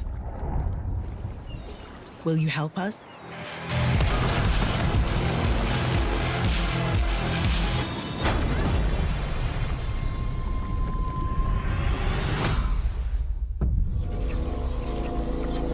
Interesting concept though. Interesting. I want to see more of it. I want to see more. If they actually have like a solid story campaign, I'm down to try it out. Hi, I'm Nicholas Doucet, the game director of Astrobot. It's a pleasure to be back today to share more news with you. What a last few months it has been in the world of Astro. Astrobot launched last September to such encouraging feedback, even receiving a few honors we are truly grateful for. In October, we added 5 speedrun levels, followed by a Christmas special packed with festive surprises. And then earlier this year, the Vicious Void Galaxy made its appearance, adding yet more new challenging levels, all of which came at no additional cost. And today, I am pleased to announce that later this month, you will be able to enjoy 5 brand new challenge levels in Astrobot, bringing the total to a whopping 90 planets. And new special bots will be there too, including Atsu from Ghost of Yotei, alongside other fans' favorites, but these ones are a surprise. And finally, the Astrobot DualSense wireless controller will return later this year, with a slight twist, so be on the lookout for more news coming soon. From all of us at Team Asobi, thank you all for the amazing reception you gave our game, and enjoy the rest of the show. That'd be cool if they were actually animated.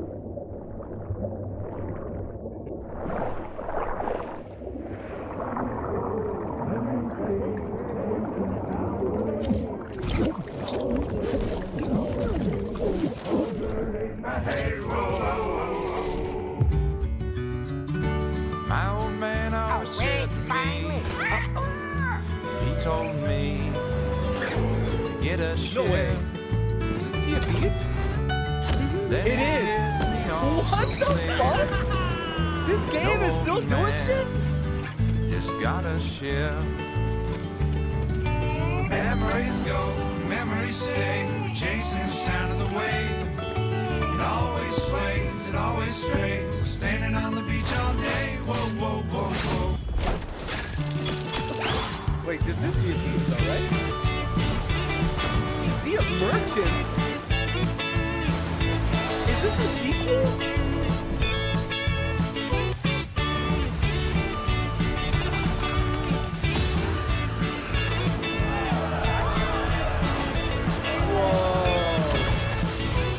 Actually kind of looks fun. Wait, what? Whoa! Whoa! They have underwater levels now? And busty mermaids? Yo. Sold. Sold. I'm in. I'm in. Sign me up.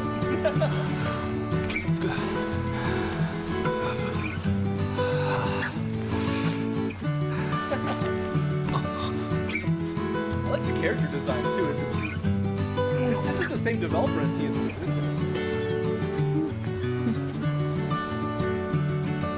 Cute ponytail girl with glasses? Woo. My word. This game has it all. Oh, Sea of Remnants. Why does it say Sea of Merchants down here? Wait. What is this? Sea of Merchants or Sea of Remnants? Sea of Remnants. Okay, so it is Sea of Remnants. That's wild. So why does it say Sea of Merchants down here on the tags? Okay. Is this a sequel though? Sequel to Thieves? Possibly?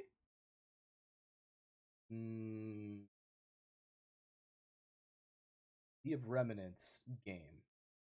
Who developed this? Now, wait, it's now pre-registration now open. Wait, what? Oceanic Action RPG Adventure. Official June release. NetEase. Okay, so it's NetEase. So I think NetEase was the Sea of Thieves studio, right? Sea of Thieves. No, that was Rare. It's a totally different... It's a different company. What?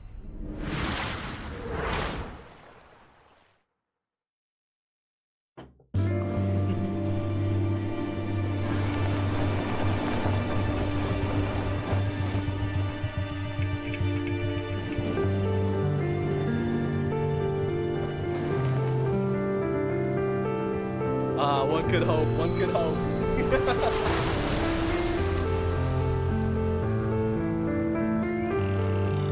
I wish I was.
Hi everyone, I'm Kristen Zatani. That was a new look at Sword of the Sea, a visually striking adventure from the team behind Abzu and Pathless. Baby steps, we're almost there. We're excited to announce that Sword of the Sea will launch this summer into the PlayStation Plus game catalog. On June 17th, Remedy brings otherworldly action to game catalog with FBC Firebreak. In this cooperative FPS set in the paranatural world of Control, you and two fellow agents must confront and contain the reality-warping chaos found within the oldest house. Fun in short bursts or deep dives, FBC Firebreak launches day one into game catalog on June 17th. The PlayStation Plus Classics catalog welcomes several new titles this summer. Classics catalog, okay. What The do we got? PS2 version of legendary immersive sim Deus Ex arrives June 17th. They had that one already, didn't they?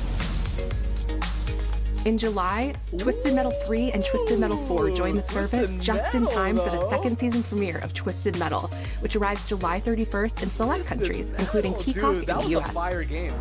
How's the Additionally, online for it, though? two of Capcom's most beloved games from the original PlayStation are set to join the Classics lineup. Resident Evil 2 and Resident Evil 3 will arrive later this summer in the Classics catalog.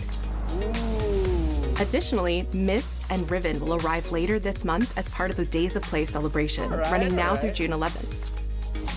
Days of Play is a 2-week event that includes bonus PlayStation Plus content drops, great deals on software and hardware, and more. Visit PlayStation Blog and PlayStation.com for full details. It's kind of crazy that we have PlayStation to thank for...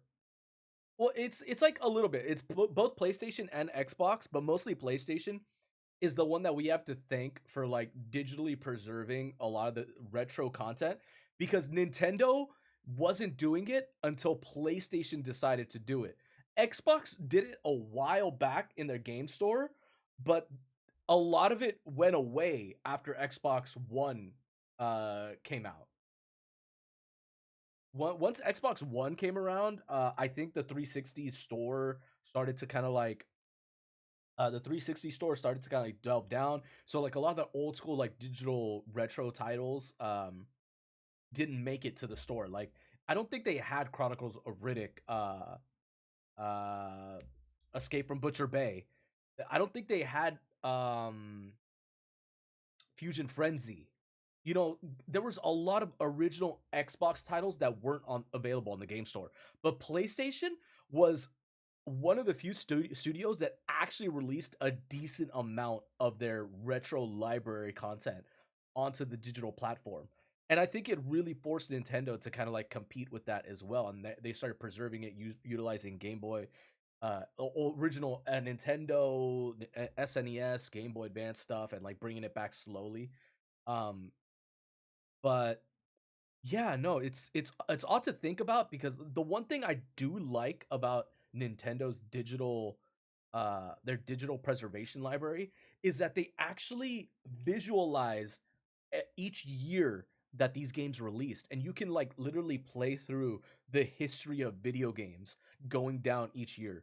And that's the one really good thing that I like about like the way that whole thing looks. Of course, I think it was stolen from like a lot of like emulation sites, because emulation sites were doing that like way back in the day. I mean, we're talking about like years and years ago, man. Emulation sites had everything fucking cataloged down to the year, to fucking title, studios, like everything. It's crazy. It's like they just pretty much took all the information from those sites and applied it to like a console. His parents cut their own rope to save him. He watched them fall, then found his way off that mountain. He was 11 years old. He then started a grand tour of every major boarding school in Britain. Always at the top of his class. Always at odds with authority. Same thing in the Navy. His superiors all praise his instincts. And they're all in need of early retirement. Nobody knows what to do with him, Mom. No. And I suspect he feels the same way. But what he did in Iceland... What he did in Iceland was insubordination. It was ill-disciplined, utterly reckless. He only survived thanks to blind luck. Give me one good reason to put him in the program, Mom. I think you just covered them all, Greenway. It's really quite simple. Bond is a bullet without a target. Let's give him one. Yo! Dude! A prequel. Do you have an appointment? Bond game? The name's Bond. James Bond. He's with me. And you are? Don't think we've had the pleasure. Now let's not get ahead of ourselves, James. Yo! So you shouldn't have. Okay. One thing I have against this character design, though, is why does he have a scar going down his face? For a James Bond character, that is a horrible fucking idea for a special agent. Because literally anybody that knows James Bond would be able to pick him out from a crowd. All they'd have to say is he has a gigantic scar across his face. Like, that's a terrible character design. I get it for like maybe character development, like, oh, maybe he suffered something in his childhood that gave him the scar, maybe when he lost his parent or something like that. But like, I think that's such a terrible quality for a special agent to have, right? It makes you stand out from the crowd. Okay, we continue.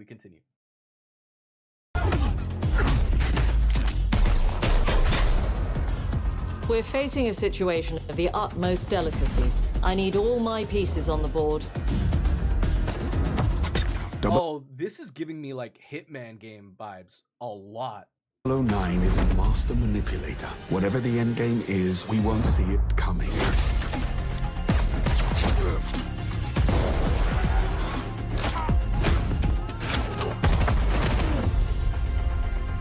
Jet lag gets me every time. She's not your friend, Bond. She's an asset. With respect, Mom. To hell with that.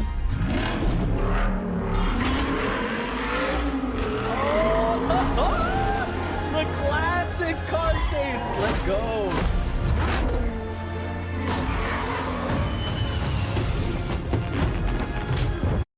Odd choice of vehicle, though, right? Is that that's not a Mustang, is it?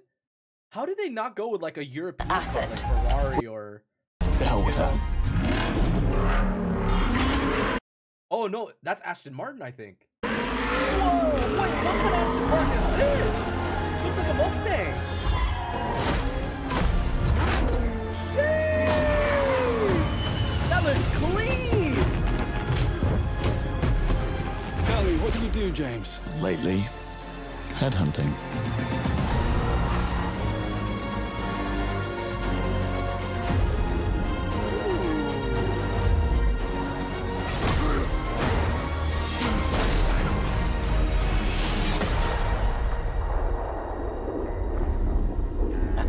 This is gonna be a good game. I'm gonna play through this game. Yo! First Light? Okay. I'm guessing right now, this James Bond game is gonna end with this character specifically turning into the villain of the James Bond movies. Because I mean, that's the Scar just makes it seem that way, right? Maybe he's gonna discover that like the government's evil, and then he ends up becoming like the villain. And then like it loops into like the original James Bond films where like Brosnan is like the 007 and they're taking on like fucking GoldenEye or some shit. Like that's the kind of vibes that I'm getting from this game. I suppose this is another teachable moment.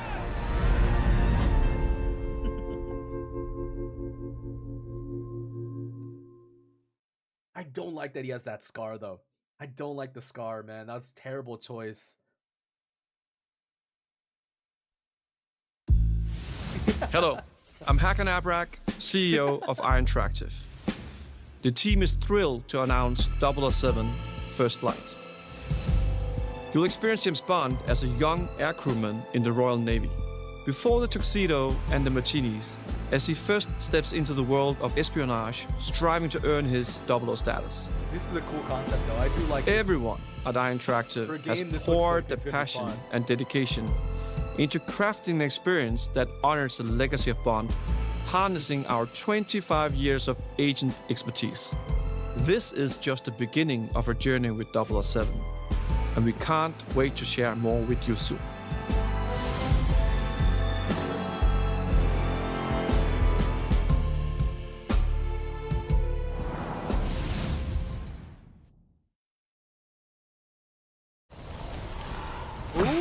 Ghost of Yotai? Alright, my hat's getting.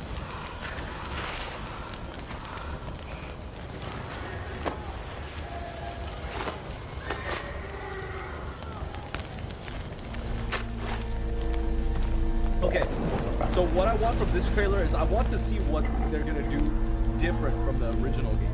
What are they adding to Yotai that's gonna be different from Tsushima? You're still with me? Other than a female protagonist.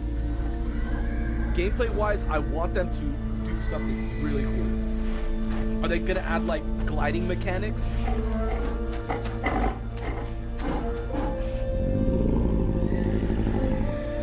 Are they gonna have like an Oni mode?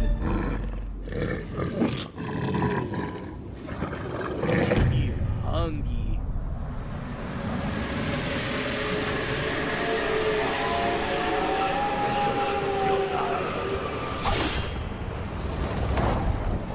I can't wait for these boss fights though.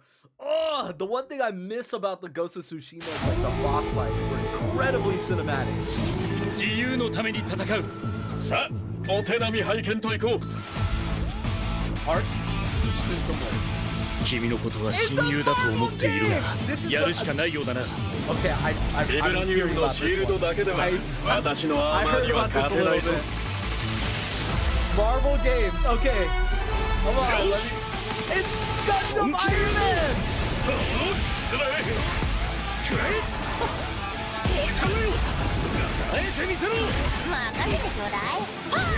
It looks so good though! Come on!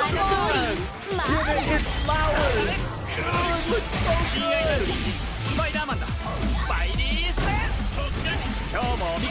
The Japanese dubbing is so good on this too. 俺とやり合うってか調子が出てきたぜ俺様の名はスターロード胸に刻んでおきだ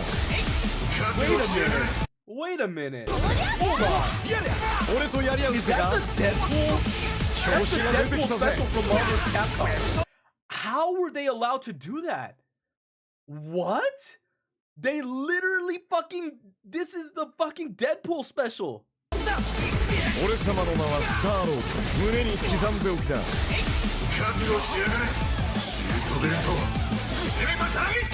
my god, this is so good though. Oh my god. I'm just saying this right now. Rip Marvel Rivals. Rip Marvel Rivals. The second this game comes out, everybody on Marvel Rivals is about to move over to this. Holy shit. Yeah, baby! Dr. Doom! Oh my god! Get it!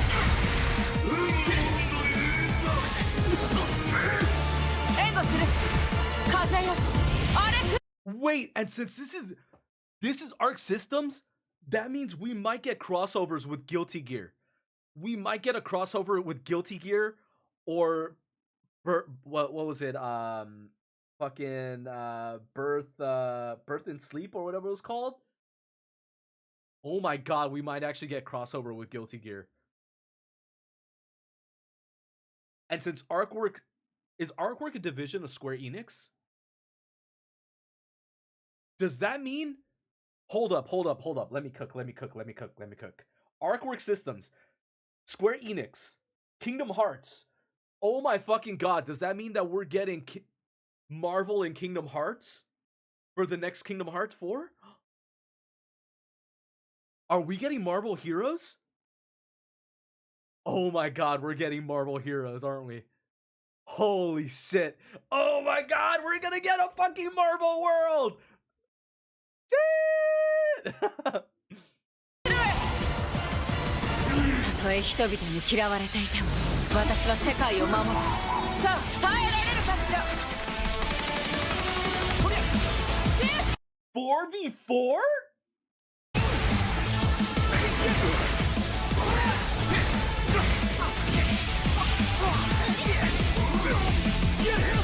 How long are these matches gonna last in a 4v4?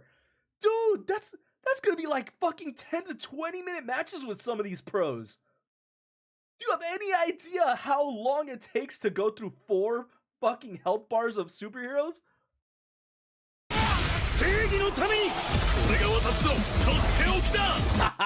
Dude, the Super Sentai Iron Man is goated though. That's goated.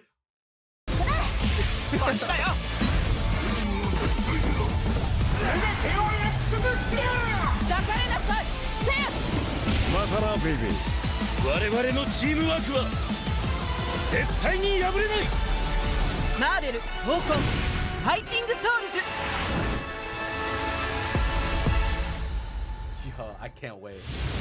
I'm gonna be on this. I'm gonna be on this. You already know. Oh god.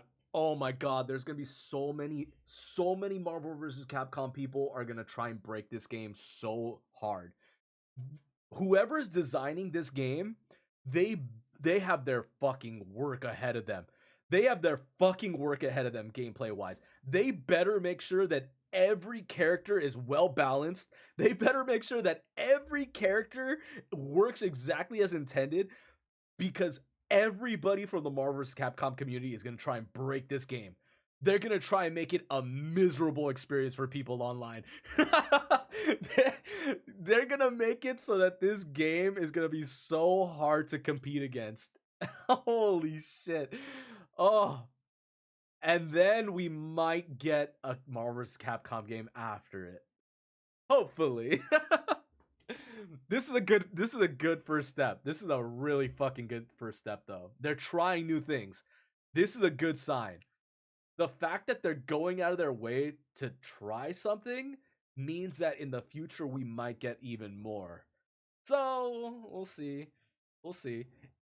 We might not get a Marvel vs. Capcom, but at the the very least, what we could end up getting is like characters being added into this game. Like we could get a Ryu collab. We could end up getting a Terry Bogard like thrown in there. We might not have like the entire roster of characters, but like we could get like the main cast, like Iori, Kyo, you know, but like I don't know if we're ever gonna get like the level of like Marvel vs. Capcom that we did before. Maybe it's such a 50-50 when it comes to Marvel. They like to kind of like do their own thing. Well, it's more Disney than anything, but like Disney is kind of hard.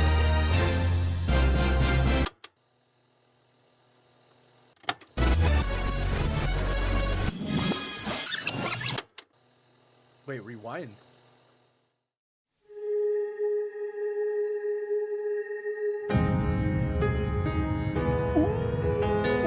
Ooh, wait.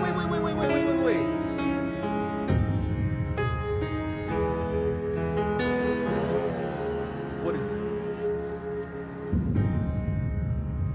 プレイステーションの友人から急になんか飲みに行こうぜっていう連絡が来て。Wait, I couldn't read that fast.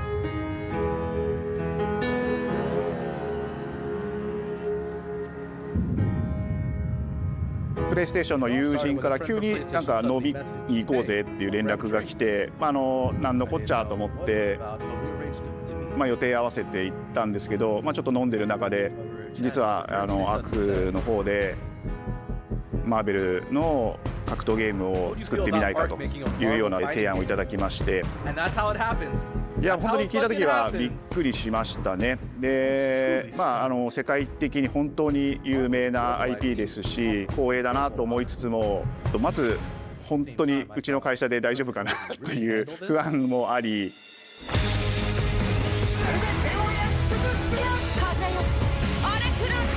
I mean, the thing is, how can Arc System say that?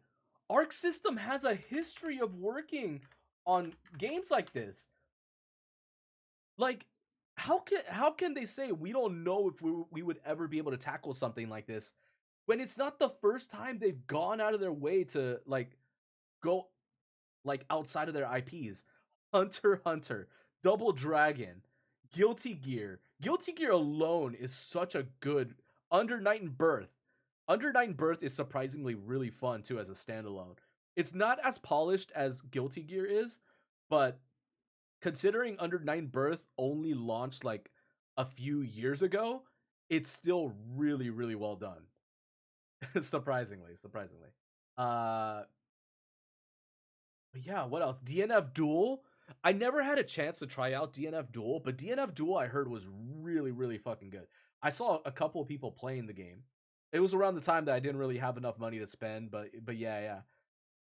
It's crazy how many games I end up missing on because I just don't have the money at certain times, man. I mean that, and like there's a ton of games that like I have on my backlog list I have to get to.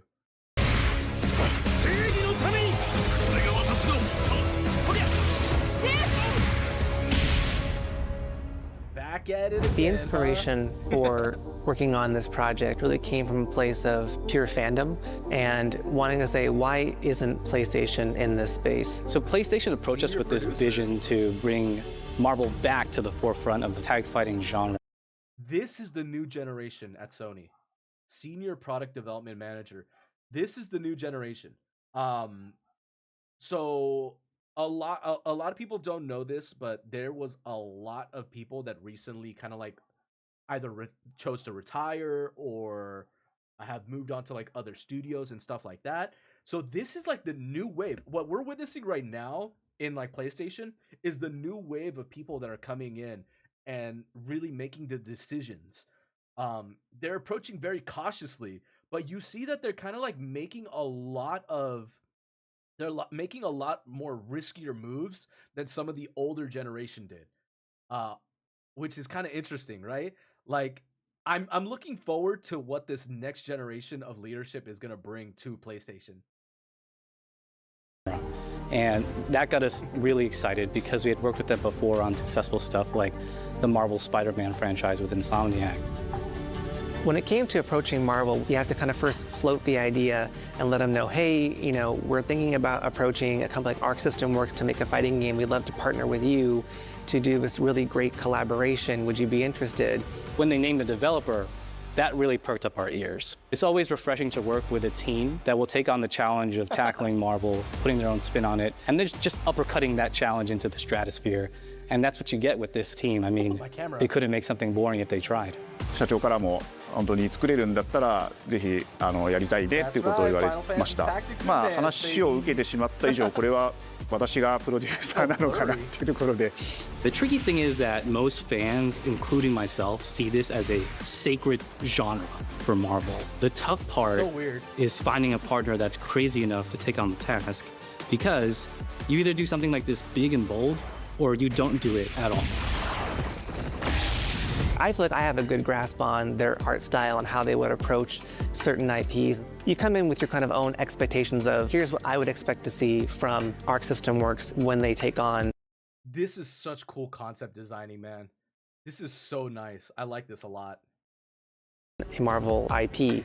And what came up was something that went beyond that.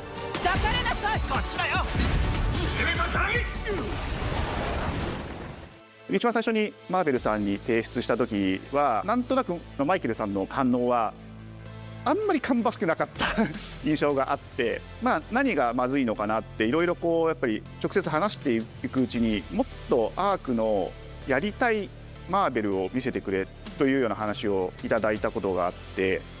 I remember personally the first time I saw Iron Man was really when I felt we had something special. なので今回のアイアンマンのデザインを皆さんご覧いただければ。This Iron Man Super Sentai fucking concept is brilliant. Whoever fucking came up with this needs a fucking raise. It's so fucking cool. I love it. And it's not the first time it's been done either.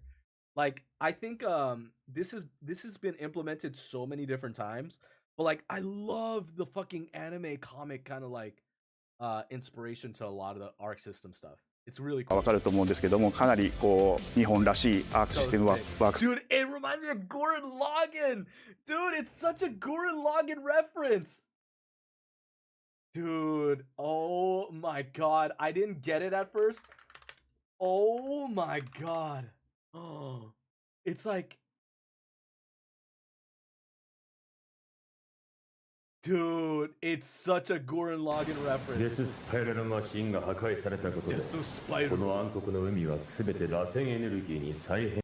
Hold on. HD. Dude, it's such a Gurren Lagann reference.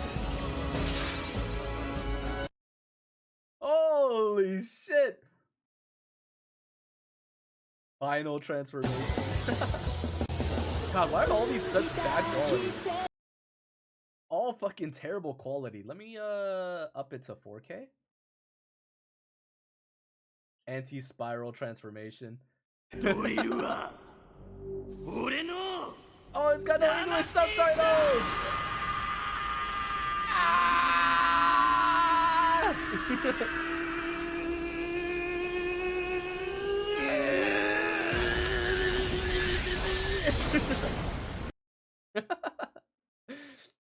Dude, to be a fucking anime voice actor has got to be so fun, man. Imagine just sitting in a booth and just going for like an hour straight. It's got to be so much fun.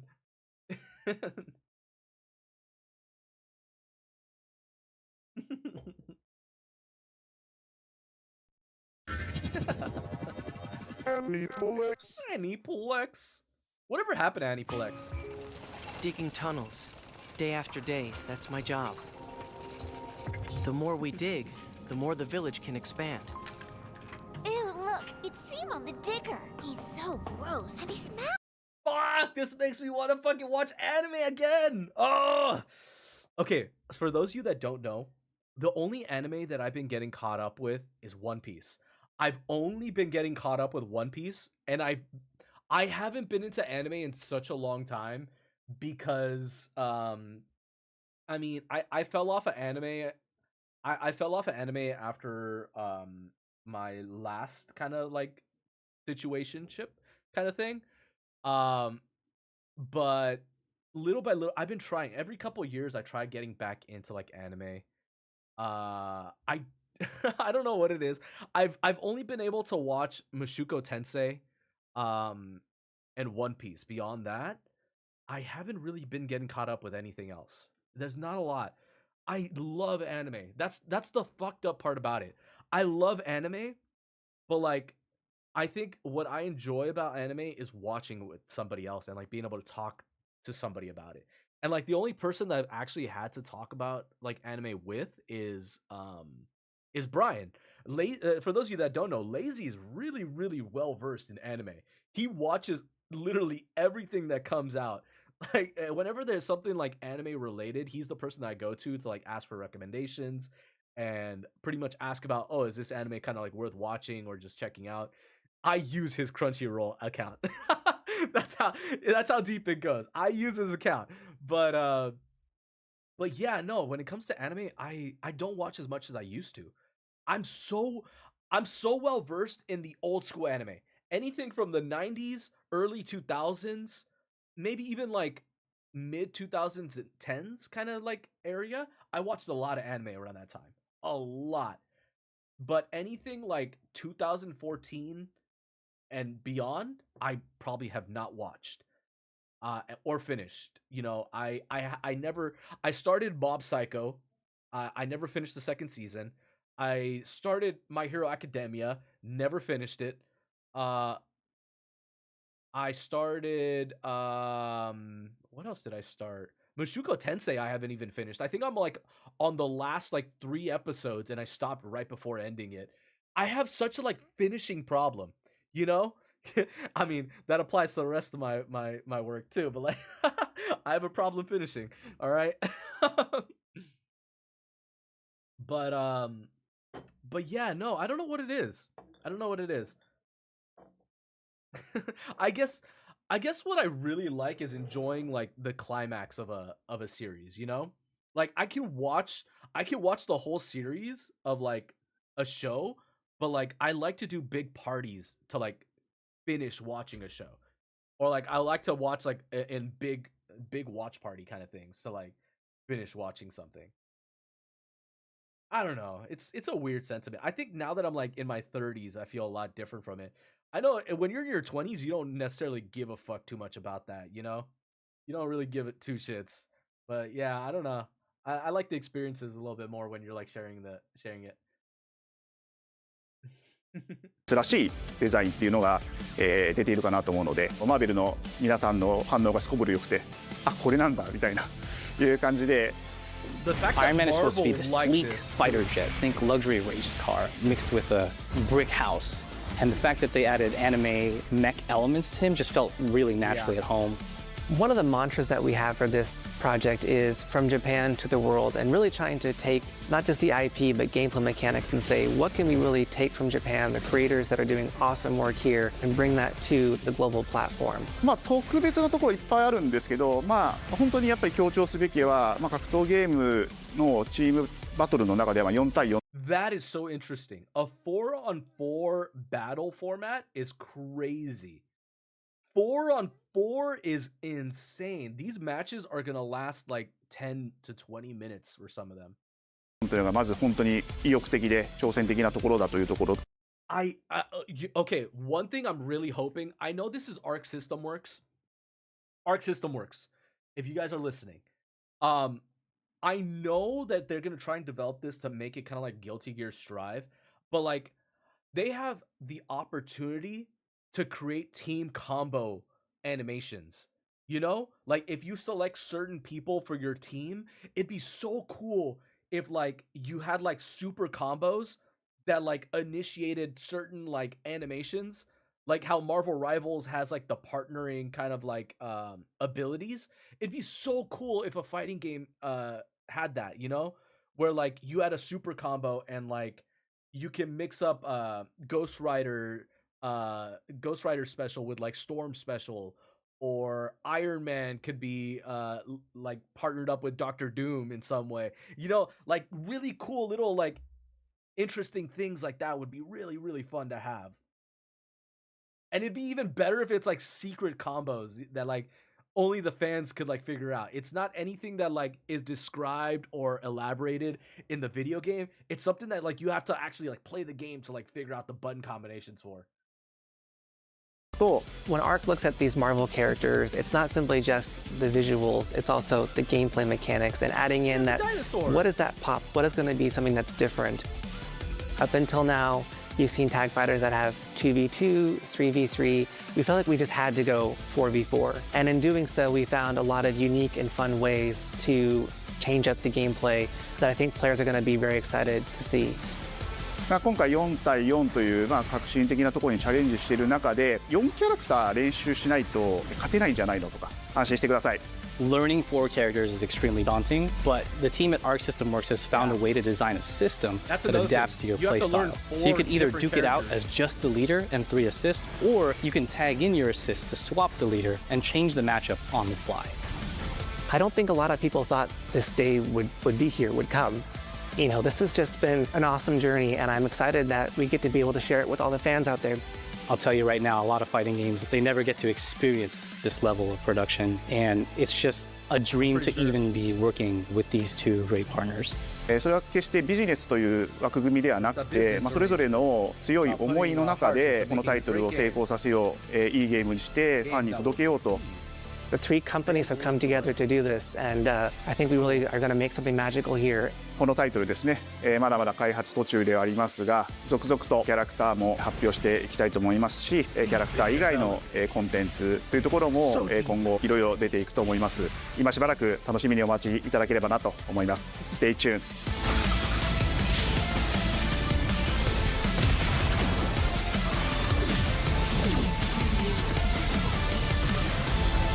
Okay. I like this song, but I swear to God, this game better have as good of a fucking main menu fucking song than like Guilty Gear had, right?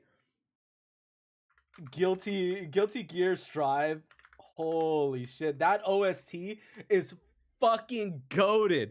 Oh my God. This fucking song is so fucking good. Hold on. Is it this one? No. I think it might be this one.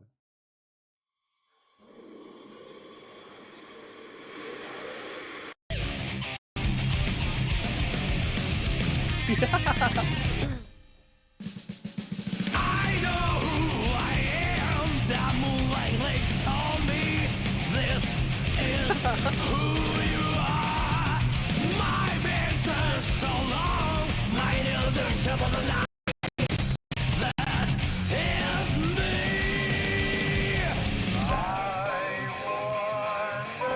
Oh my God, did I crack my beer? What the fuck happened? I'm just spilling so much. That is bullshit blazing. Still my heart is blazing. If the words kill me, I don't need a new one. What a fucking banger! Soon you will know. We already know the smell of the game. Dude, this Marvel game better have a fucking soundtrack like this. I swear. Oh my God, it's gonna be so good. Oh, we're like so close to the end of this. Oh, is this the last announcement? No, is this the end of the still state of with play? me? Oh man. Take this. It seems the upcoming battle is truly unavoidable.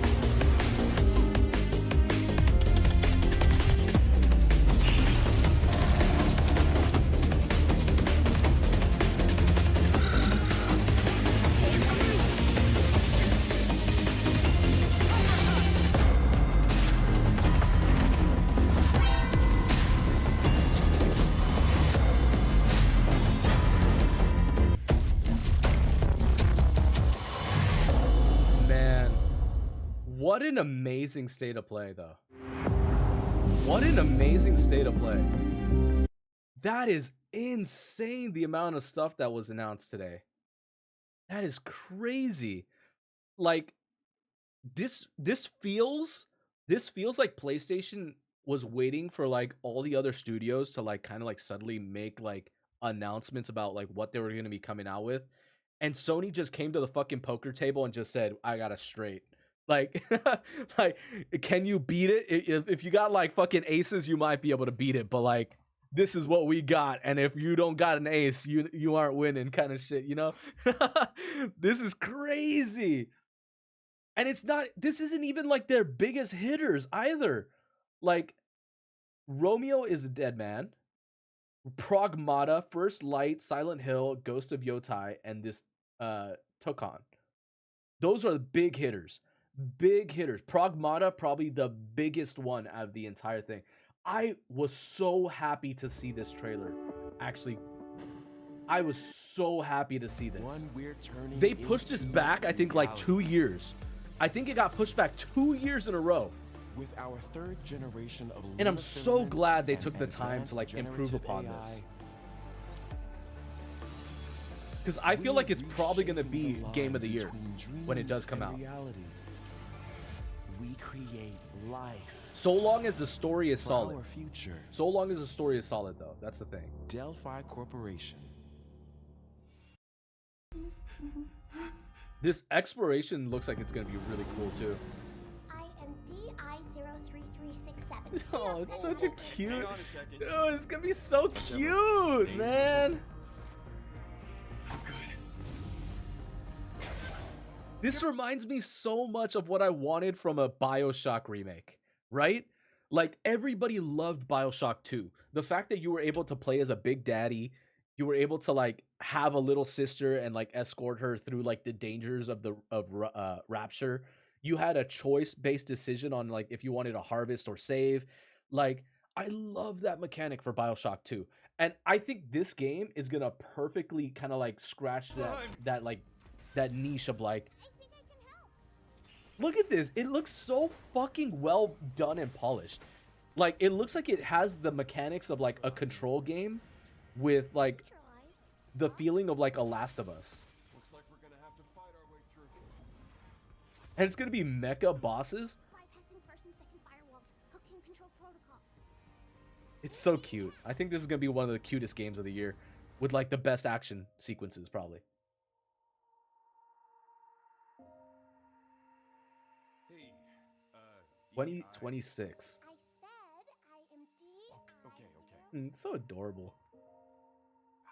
Man, imagine Dead Space had something like this though. I think that's the one thing Dead Space was missing, right? Because Dead Space 2, if you're playing as Isaac, you wake up, you're kind of feeling like your character's going insane. You don't know what's going on. You're trying to figure out like the chaos that's occurring around you. And I get that. I get what makes it so scary at the beginning. But once you're like fully suited up and you have all your weapons, it's so hard to feel scared for Isaac Clarke as a character, right? Because you feel like a badass in the sequel, right? You've already survived the events of the first one, and now you're trying to get through the second installment of this stuff happening. Like, if they added a character like this, like Survivors, that you had to like take care of, that they made you kind of like care for throughout the game, like, it adds so much more tension to the storyline. More, right? And that's what I think Dead Space kind of like requires, especially if they're gonna like veer off from Dead Space 2 or Dead Space 3. I hope they retcon Dead Space 3, because Dead Space 3's storyline was so god awful. I hope they redo Dead Space 3. But like, the idea of like adding tension like this, utilizing like a character like this, would be really, really a good idea. A really good idea. Or like adding survivors that like you cared for, and like, oh, the most interesting thing that Dead Space could do is if they created like a group of survivors, right? They made you care for like every single one of the group, and then like you had to escort them. Like, you had to find the survivors all across the map and escort them back to safety. And like, it was a choice-based decision thing where like, you know, if you don't make the right choices, like, they die, and like their deaths can impact the result of the end game. Like, that would be such a phenomenal gameplay mechanic for Dead Space.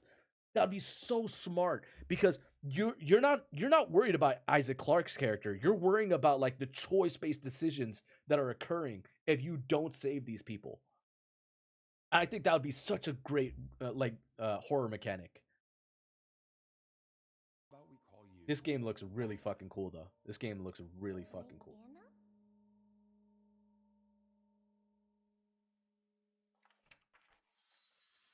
Yeah, the note too. 2026 smile dog. It's real. It's real. The One Piece is real. Holy shit. I love that. That's such a nice touch to the trailer. Capcom. Leave it to Capcom, man. Capcom has such a love of their fans. They have such a like love-hate thing with their fans. It's crazy. But like I think Capcom is one of the few studios that like really shows a lot of love to the people that like love their series. I'm not even joking. In all my time working in the game industry, attending E3 for so many years, and just like meeting people that worked within like the industry and studios, Capcom takes care of their employees in a way that like a lot of other studios does not. Like they have a general love for what they do kind of thing. Now there's a lot of other studios that do the same, right? There's a lot of other studios that have popped up since then that very much love the game industry. I'm not going to sit here and say that like there are studios out there that don't fucking love what they or enjoy what they do, okay? I'm just saying Capcom have been very consistent. Capcom's been very consistent with the way that they handle and treat a lot of their shit. This was cool. This was really, really fun. All right. I'm so sad. I'm so sad that this was it. Man, it's like we got 55 minutes of state of play and I still don't feel like it was enough. I still want more. That's crazy. That's so crazy, man. I could sit here and just like read about game news all fucking day. But eventually I have to play games, right? Eventually I have to actually sit here and play them.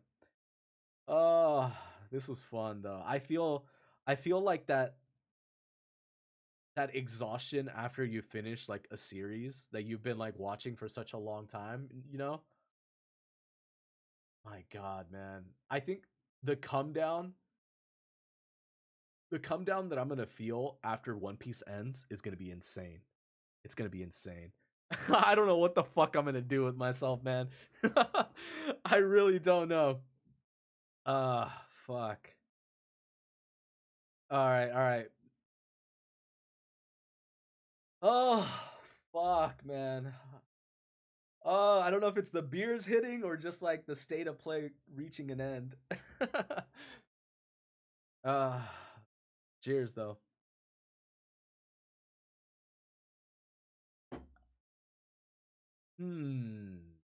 What to play now? We have probably a couple minutes before Henry ends up jumping on. You message him. Sure. All right. In chat. Ready. There you go. What the hell? Hair like that.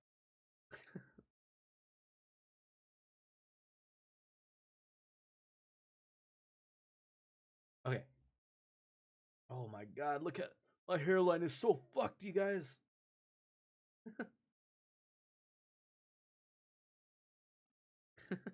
God damn. I should get a haircut soon. I don't know. I've been also thinking about like growing it out, but I don't know. I'll think about it. I haven't had long hair in quite some time. I actually don't like it when I grow out my hair. My hair's like naturally really curly and like kind of unkempt, so like it's tough to take care of it, man. I like it like medium, like right now it's okay. If it grows out any longer, it starts to become really unruly and like impossible to take care of though. Okay, let me see. I might as shit. I might as well start launching up Expedition 33 because that's what Henry's really gonna want to like launch up and watch me play. Because I've been promising him an Expedition stream for a while. All right. Expedition it is. Expedition. I don't know if my reaction times are going to be fast enough for this, but here we go. We're going into the final battle. I should probably brush my teeth before we get any further.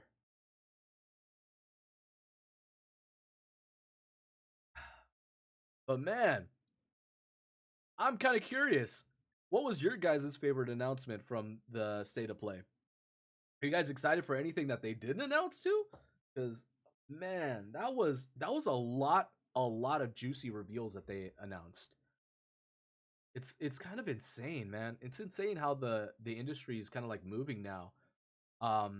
Before, I feel like the industry was like so ready to release information as fast as they can. They even deliberately, a couple years ago, they would like deliberately leak information to like kind of like stir a lot of anticipation for like video games. And now it feels like everything's like at a standstill, and they're all holding a lot of information back from reviewers and game media outlets specifically, because they're waiting for like what their other studios are going to do, right? Because we haven't really heard another announcement from like Xbox in a while. We haven't heard about like, other than like the new Skyrim is going to be dropping soon.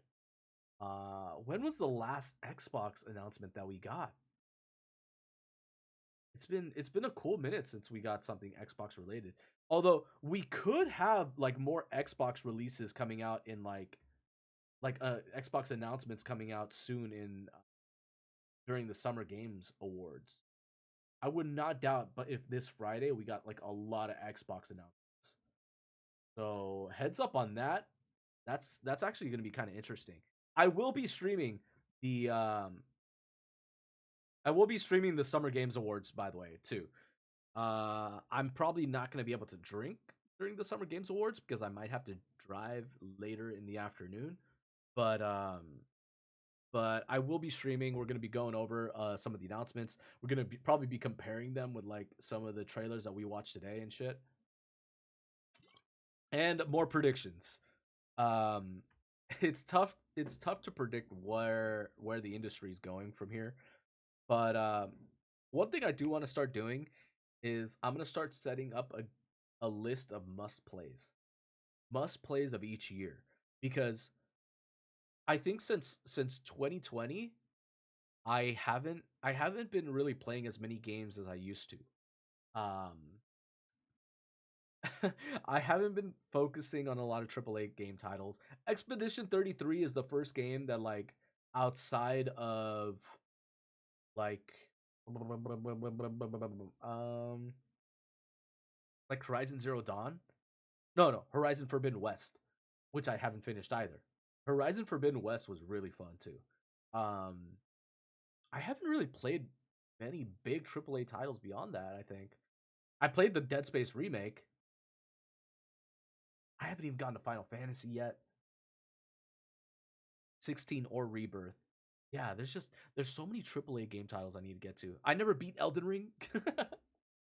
Oh, there's not enough time in the day. There's not enough time in the day to keep up with your faves, play all the games. But yeah, I think this next coming year though, I'm gonna change that. I think for you guys, I gotta lock the fuck in. I gotta lock in, and we're gonna be getting through a lot of these games. And luckily, I think I did a pretty decent job the past couple of weeks, like with the marathon. The marathon, I locked in and I finished a bunch of games. Like, I hadn't finished games that fast, that consecutively in a long time. Having a degenerate fucking week where I was just doing nothing but gaming was so relaxing. It's crazy. It's crazy how much, like, as stressed as I was during that time, it was so much more relaxing than just like my daily routines. And I was able to take a break from like going to the gym and like going on jogs and shit like that. So I allowed my body to kind of recover a bit. But yeah, it's fun. I don't get to play stuff like that as often as I really should. And mostly because I mean, especially if I'm on stream, it just requires so much focus. It requires so much more focus than like I'm usually giving, you know, to one given task. Do I have ADHD? I don't know, maybe. Maybe I can only focus on one thing at a time. maybe at most, maybe if I'm lucky twice when I'm feeling good, but yeah, it's tough. It's tough. If I'm playing like a Valo game, the like level of attention and focus that I have to put into it is insane, man. Or like a shooting game. Like I get this complaint a lot from like Brian's friend groups where like there's sometimes where like I pop the fuck off. If I'm like Adderall brain and just like able to focus on the video game and nothing else, like I fucking do numbers. But if I'm like fucking doing that and like just like listening to music or like doing shit like that or fucking around, like there's no way I can like ever fucking do that, you know? It's fun though, it's fun.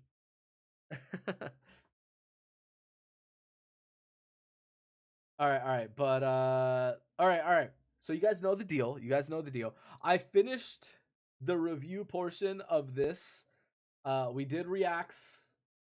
I think since Henry's still not here yet, we could do a quick clip reacts, right?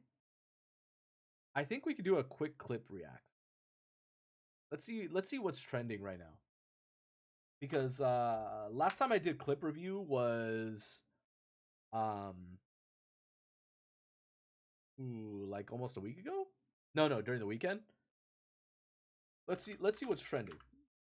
Which clips?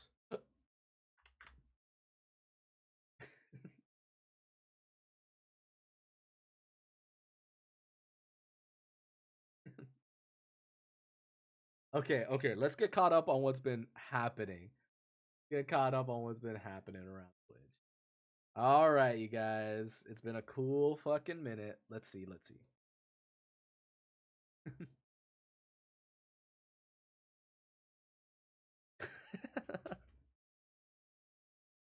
Oh, I was there for that one. Shit.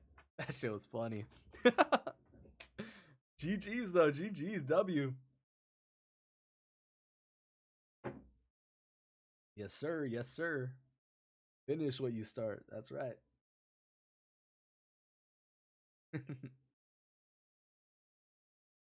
All right. Let me see. Go to this. All right. Let's see what we got here. Twitch clips of the week. Most popular so far. Okay.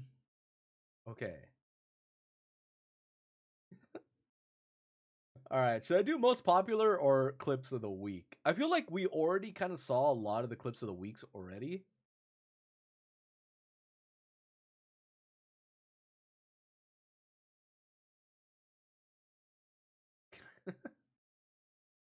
Yeah, a lot of them are from like DreamCon. I don't think we've had enough time to really like allow enough time to pass to like see what's been at.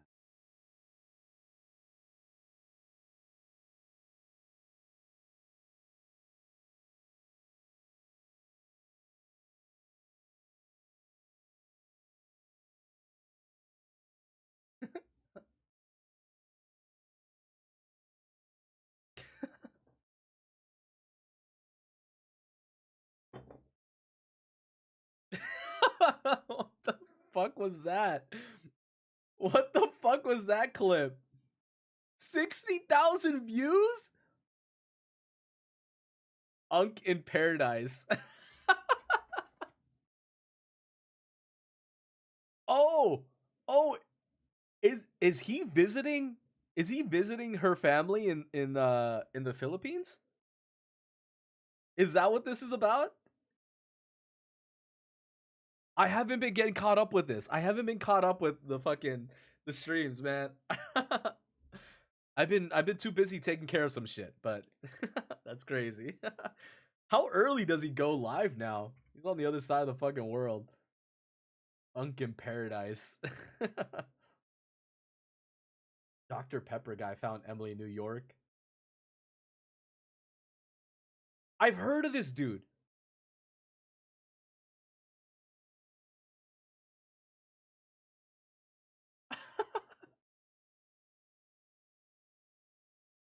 Dude, that dude is everywhere.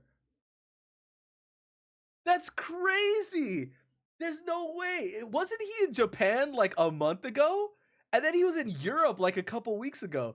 How much traveling does this guy do? That's insane. Who knows the lore of Dr. Pepper, man? That is crazy.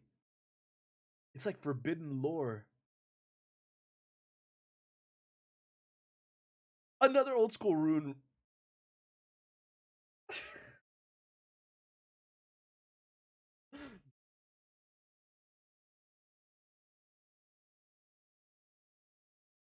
At the end of the song?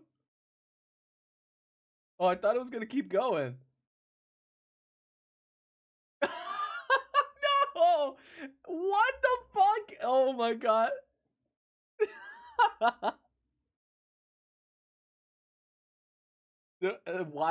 Why do I get the feeling like every RuneScape streamer has that playing in his fucking head? Like to play that game, you gotta be on like a special kind of brain rot. Oh, you guys couldn't hear. You guys can't hear. I didn't have my desktop audio on. Oh my god, I'm so sorry. I'm so sorry. God. Hello, testing 1 2 3. All right. A lot of these are like international clips.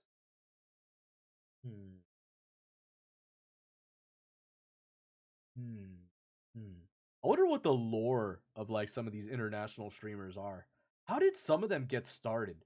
Because they got to be so different from like how a lot of like American US like streamers got started, right? Their origin stories got to be so vastly different from like our own. I don't know. Like I feel like 80% of like the big streamers right now, like their original lore is like, oh yeah, I started on a Raj fucking episode. Like, and it's so true, dude. Raj is responsible for like probably 80% of the big streamers on this fucking platform. It's crazy. It's crazy.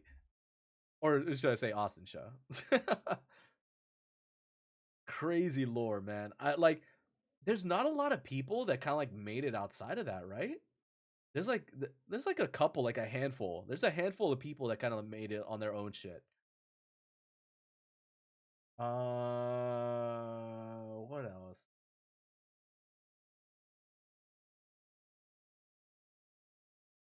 Yeah, it's crazy.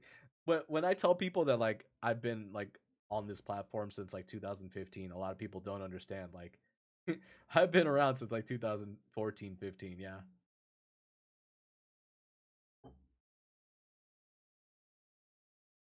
Shit, I was even like I saw a little bit of like Justin TV stuff, but like not a lot.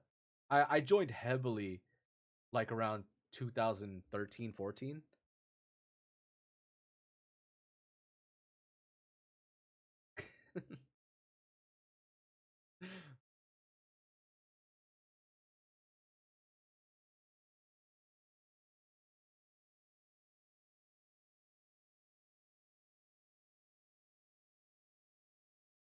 Oh, my camera.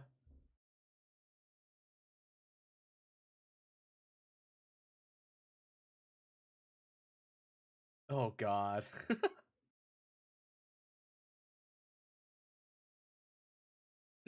Oh god.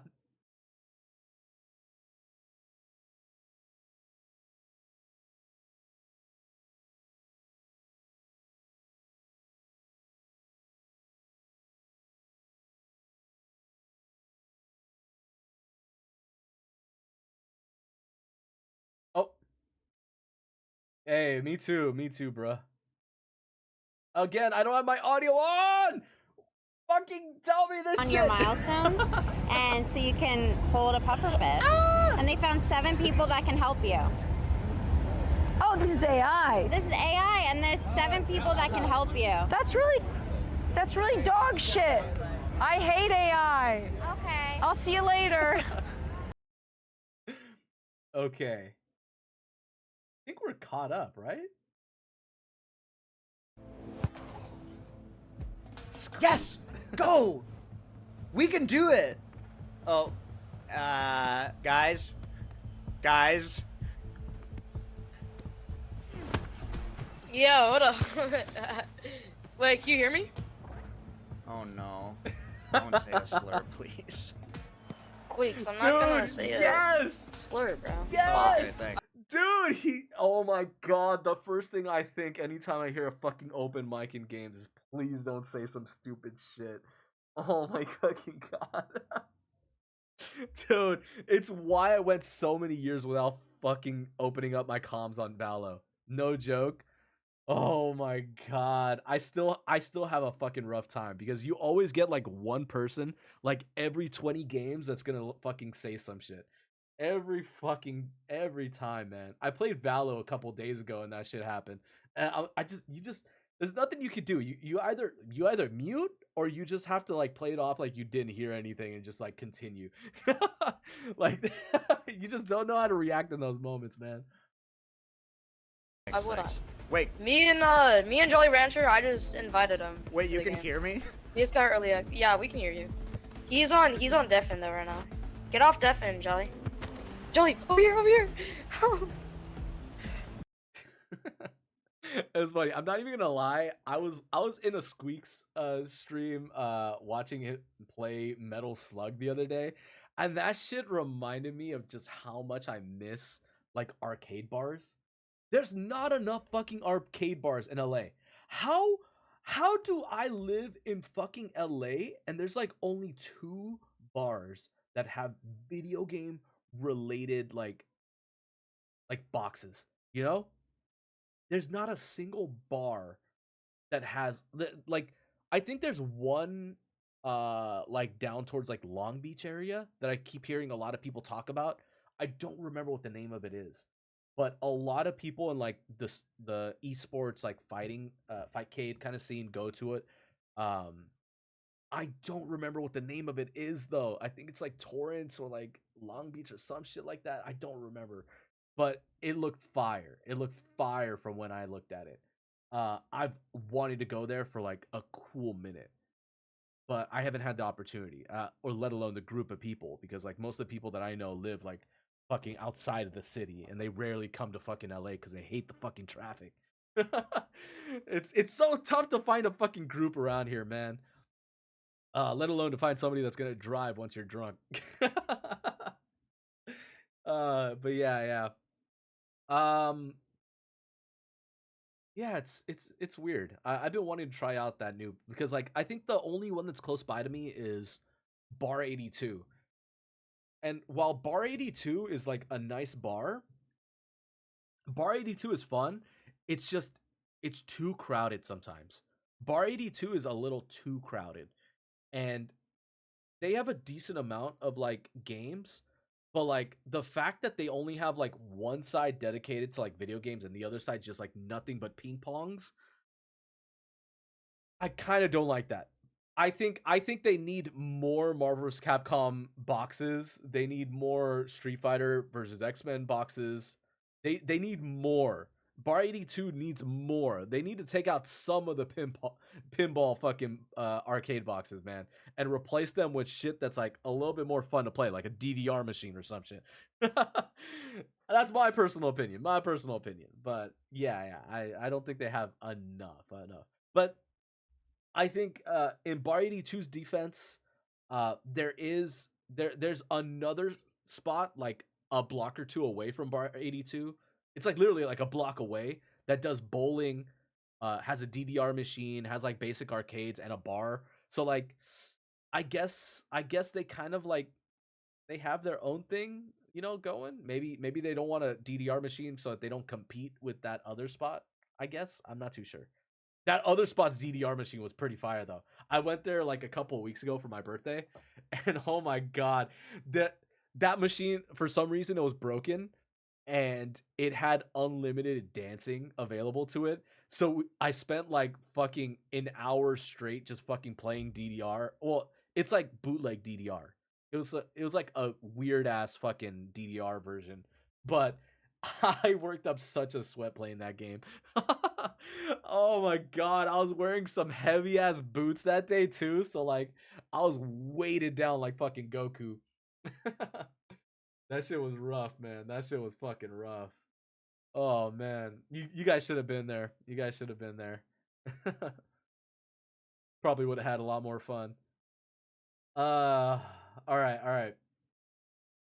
Let's see. I think we've gone over everything though for the clip of the weeks. There's so little that happens in one given week, man. So little. Wait, Forsen was playing Hearthstone.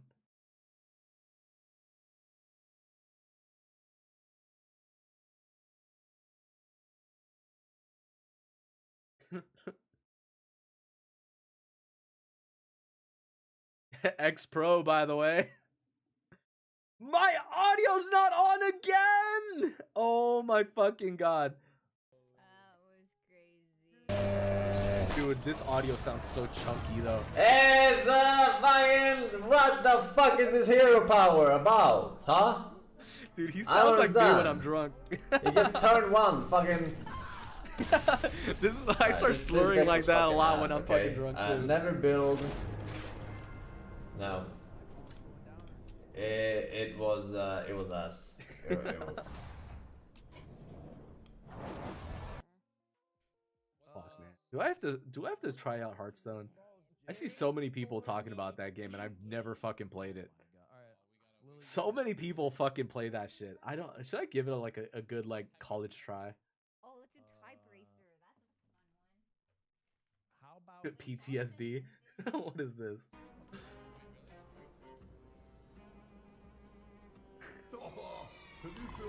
Ah! He's gonna get more face damage. No! The spotlight shines on us all. Oh, PTSD! Leroy Jenkins.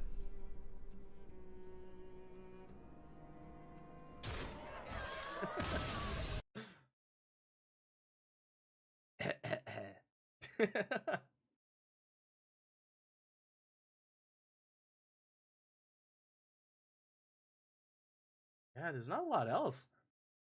When's the last time we checked Clip Q? Was it only like a couple days ago? Maybe we're just not allowing enough time to kind of like pass by. Or maybe that's just like the level of like people that don't focus on making clips on Twitch. Is it really that important to like make clips and like YouTube shorts to like grow your audience? It feels like now it's a necessity. It really, really is. But like even half of these people I don't think I've ever really seen. Oh my lord. There's still shit from Streamer University that's trending. That's actually wild.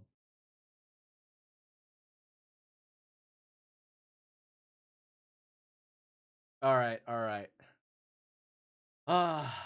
Let's take a look at my statistics. It's been a while, chat. It's been a while. I don't even think I've been tracking like recently. Cause like, look, I look at my summary for this channel, and for some reason it doesn't really give me much. Oh my god, the 19th is all clear obscure. Okay, past 90 days. I think I did pretty decent for like the past 90. Onimusha Warlords, I fucking grinded the shit out of that. Saturday we played so many games. What was I playing this day? Repo. Oh, Broforce? Oh, that's right. This was, I think, drunk night with some of the boys. We all decided to play like fucking games. That's right. Forgot about that.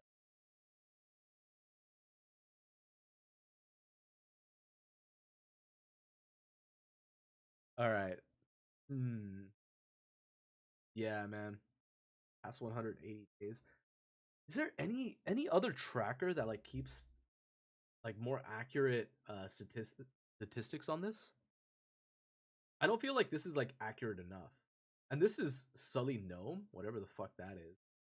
I found this randomly off of just like. Oh, actually, you know why I checked this out? I think it's because this website shows you like it shows you a summary of all your like all-time like streaming hours. Like from when you started all the way to like now. I haven't been able to figure out how to look that up. Okay, so 2016. Oh my god. Wait, when the fuck was I streaming this much? An average of 3 streamers. 2016? Wait, I could have gotten affiliate back then? There's no way. There's no way. I had an average of 3 viewers back then? 0 viewers, 2 viewers. Have I never been able to break that since? I don't think I've ever had more than 3 viewers. That's crazy. How does that even work? When the fuck did I have 3 viewers? 2016? That's crazy. Holy shit. What was I streaming back then? It had to have been something cool, right? 62. Oh, you know when this might have been around? This is when I got my first raid. I got my first raid, I think, from it was some dude named like Purple something. His name was like Purple. Fuck, what was his name? Plur Purple or something. Let me see. Purple. I don't remember what his name is. I know he's in my follow list though for sure, because he was like one of the first raids I ever got, and I was playing like Metro. It was such a random game to get It was such a random game to get a raid on, because like I was playing oh, what the hell? There you go. I was playing Metro at that time. It was so weird. I don't have like a set game that like I always play. Like I'm not like a Valo player. I'm not an Apex player. I'm not like an Overwatch player. Although I did stream a lot of Overwatch at one point. I streamed a lot of Overwatch. But that's just because it was the only game that I can get Brian to play. Like a couple of years ago, I was so reliant on like playing games that only my friends played, because like obviously it was like the only thing that they would jump onto. And now I've kind of like gone out of my way to like try out games that like I play solo, like ranking in Valo. I don't think the finals I play all that much, too much. I did play a lot of Magic the Gathering back in the day. I played a lot of Magic, but I couldn't find people to play with. I'm kind of happy now that that Henry's really into like playing Magic, because like having somebody that like actually likes this game is such a different feel. Even though he fucking cheats in that shit. He fucking cheats playing Magic the Gathering so much. He's building all these decks and then like building counter decks, and then he chooses those counter decks whenever I choose another deck. Of course. But that's enough said. It deserves a fucking another beer. But I'm gonna wait off on that. First, I'm gonna brush my teeth. We're gonna end the stream. I'm gonna be gone for like a couple of minutes, and then I'm gonna start up, and we're gonna do some Clair Obscur Expedition 33. Hopefully, finishing up the next and final boss. I think Henry said this should be like the last push towards the end of the game before I start like actually grinding out for like the secret boss. So tonight's gonna be a long one, at least semi-long. I'm gonna try and go as long as I can. I do think that if I end up ending early tonight, I guess I can wake up a little early and play some Valo Ring. Maybe I might do some Valo in the morning. Who knows? We'll see. We'll see. It depends how I'm feeling. Maybe if I get... I did just buy coffee creamer. So my mornings are going to start feeling a little bit more energetic. So, all right. I might have a coffee in the morning. We'll see how I feel. And I might go live for like maybe an hour or 2. 3 if I'm feeling good enough of Valo. But let's tackle Expedition 33 tonight. And hopefully I can get past midnight. Almost 9 o'clock. Yeah, hopefully we can get past midnight. All right. So give me a couple minutes. I'm gonna end the stream, go use bathroom, and then we're gonna relaunch. All right. Bye. Good night. Don't let the bed bugs bite. Always. Don't stay a stranger.